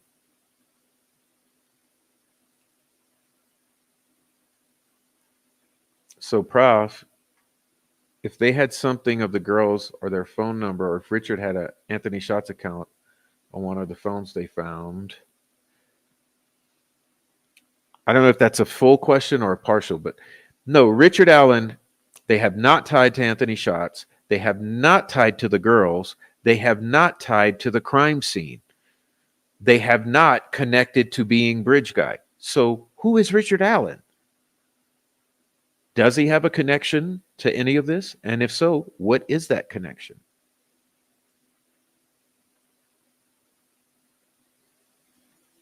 What messages were sent between Kelsi and Anthony Schatz?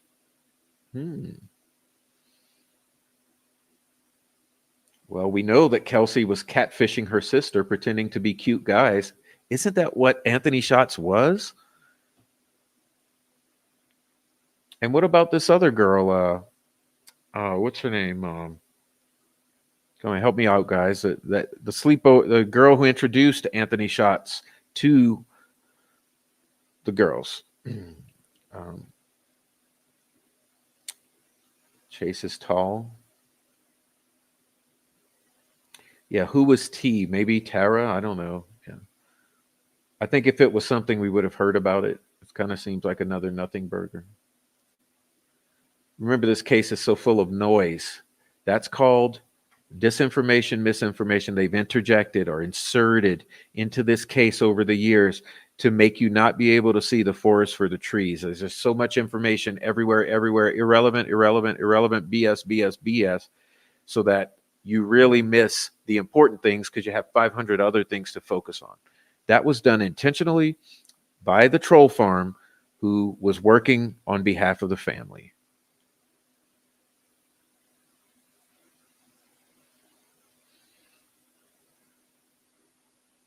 Kelsi had a conversation with Anthony Schatz, but didn't find anything incriminating. Okay.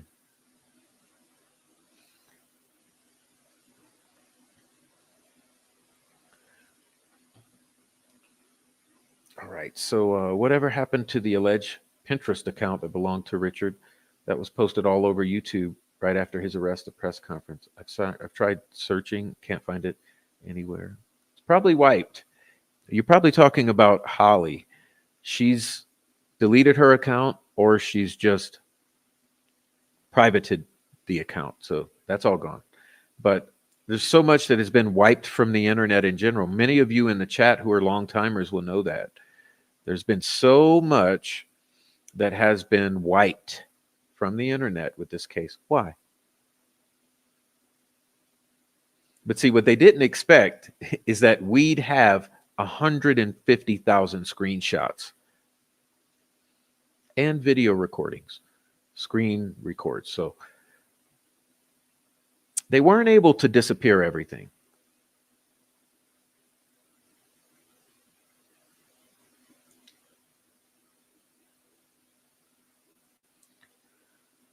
All right, so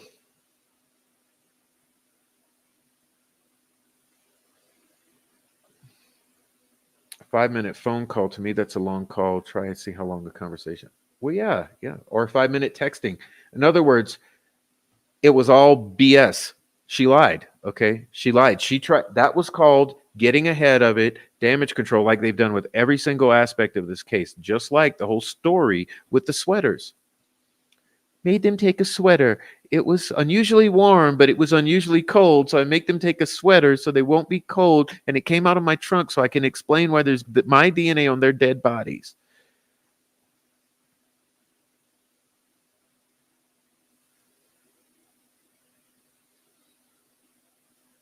All right. Wipe the the recorded of a known killer I mentioned to you that threatened me. I was just looking for the info back up today. Yeah, I've said, please send me any information you want. Send to my email. I have lots and lots and lots and lots of emails. Oh, I see what you're saying, Demiel. Well, all of that, I'm certain law enforcement took those accounts down, but I guarantee you that it's all among the community here. We have it. It was all a nothing burger, though. I looked at it all. When I looked at all of that after his arrest, this whole guy is basically a nothing burger. It's interesting why they would take a nothing burger guy and try to bring him down for this. Why? I believe, Prof, I do think we've been trolled, maybe by the family, or maybe the killers or killer, or we have been attacked by something. I agree, sir. Yes, we have. It's called the Troll Farm, which works to cover up the murders of Abby and Libby on behalf of the family. People are dead. Okay.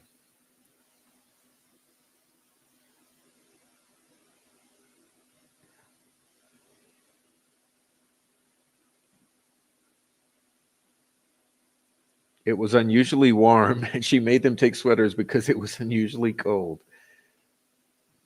Jesus, man. Insanity is what it is.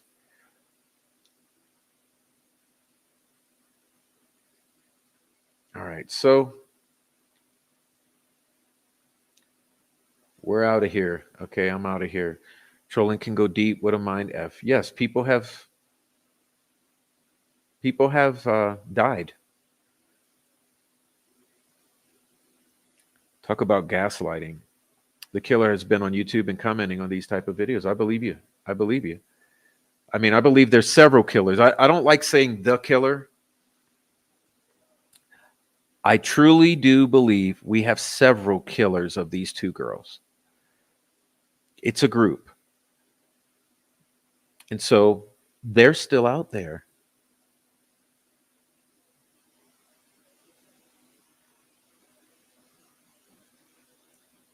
All right, so we're out of here. See you guys later. Love you all. Again, if you're on the replay, please leave a comment down below. Your comments make the shows keep going, because when this live stream is over, the chat's over.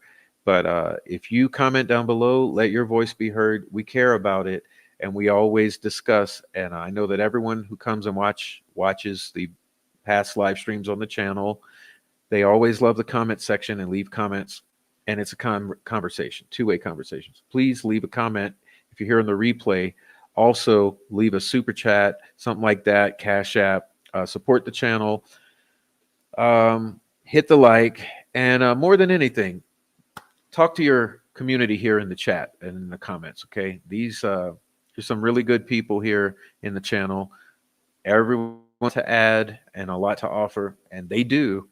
And hey, that's why I continually come back on and do more, because the conversation is always great, and a lot of people know a lot of stuff.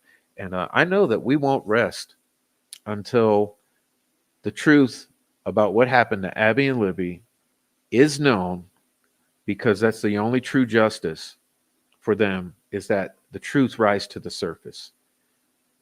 Okay, that's better than blood. It's better than revenge. It's better than someone in a death sentence. Okay, the truth rising to the surface about the murders of Abigail Williams, Liberty German, is the greatest justice we could see. And that's why we're here. And when it comes, we will go away. So God bless you all. And thanks for all the wonderful comments here. I just appreciate it. I'll leave the chat open 5 or 10 more minutes so that you can wind it down, and I'll join you there. But I'm getting off of here now. And that's it. It might be a ringer club, maybe 100 strong or more. I agree, the Prof. Well, thank you so much, Johnny. I agree. It's a big group, and it's something will be done. I have faith in the end. Okay. All right. Good night, all. Yes. Good night, Frenchie. All right. Good night. Yes, we're praying. I tried to control the swearing until about the past hour, so I think I did okay. Okay, thank you, Sandy. Thank you so much. Okay, so let me say good night to everyone. Sandy, Noe Amos, Westy, Cromley, Aaron, Amy, Dick Redshirt, Nancy Drew, Danielle, Sunflower Soul, Frenchie 6290, D Smiles, Lisa, Digital, Johnny Kramer, Cromley, Dick Redshirt, Sons of God, Swade Smith. Who else is up in here? Two Ears, One Mouth, Sunflower Soul, Ding Dong, Pam Sheehan, Old Mort, New Mort, Eye of Apophis, Sons of God, Jillian, Amy, Sweet Dude Shibby, It's a New Day, Rebby Lee, Jillian, and anyone else who was here earlier. I'm sorry, I'm not going back that far, but anyone else who's here, good night to you. Maria, AKR 3121, and Captain America, and everyone else, good night to you all. God bless. I love you and good night.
you.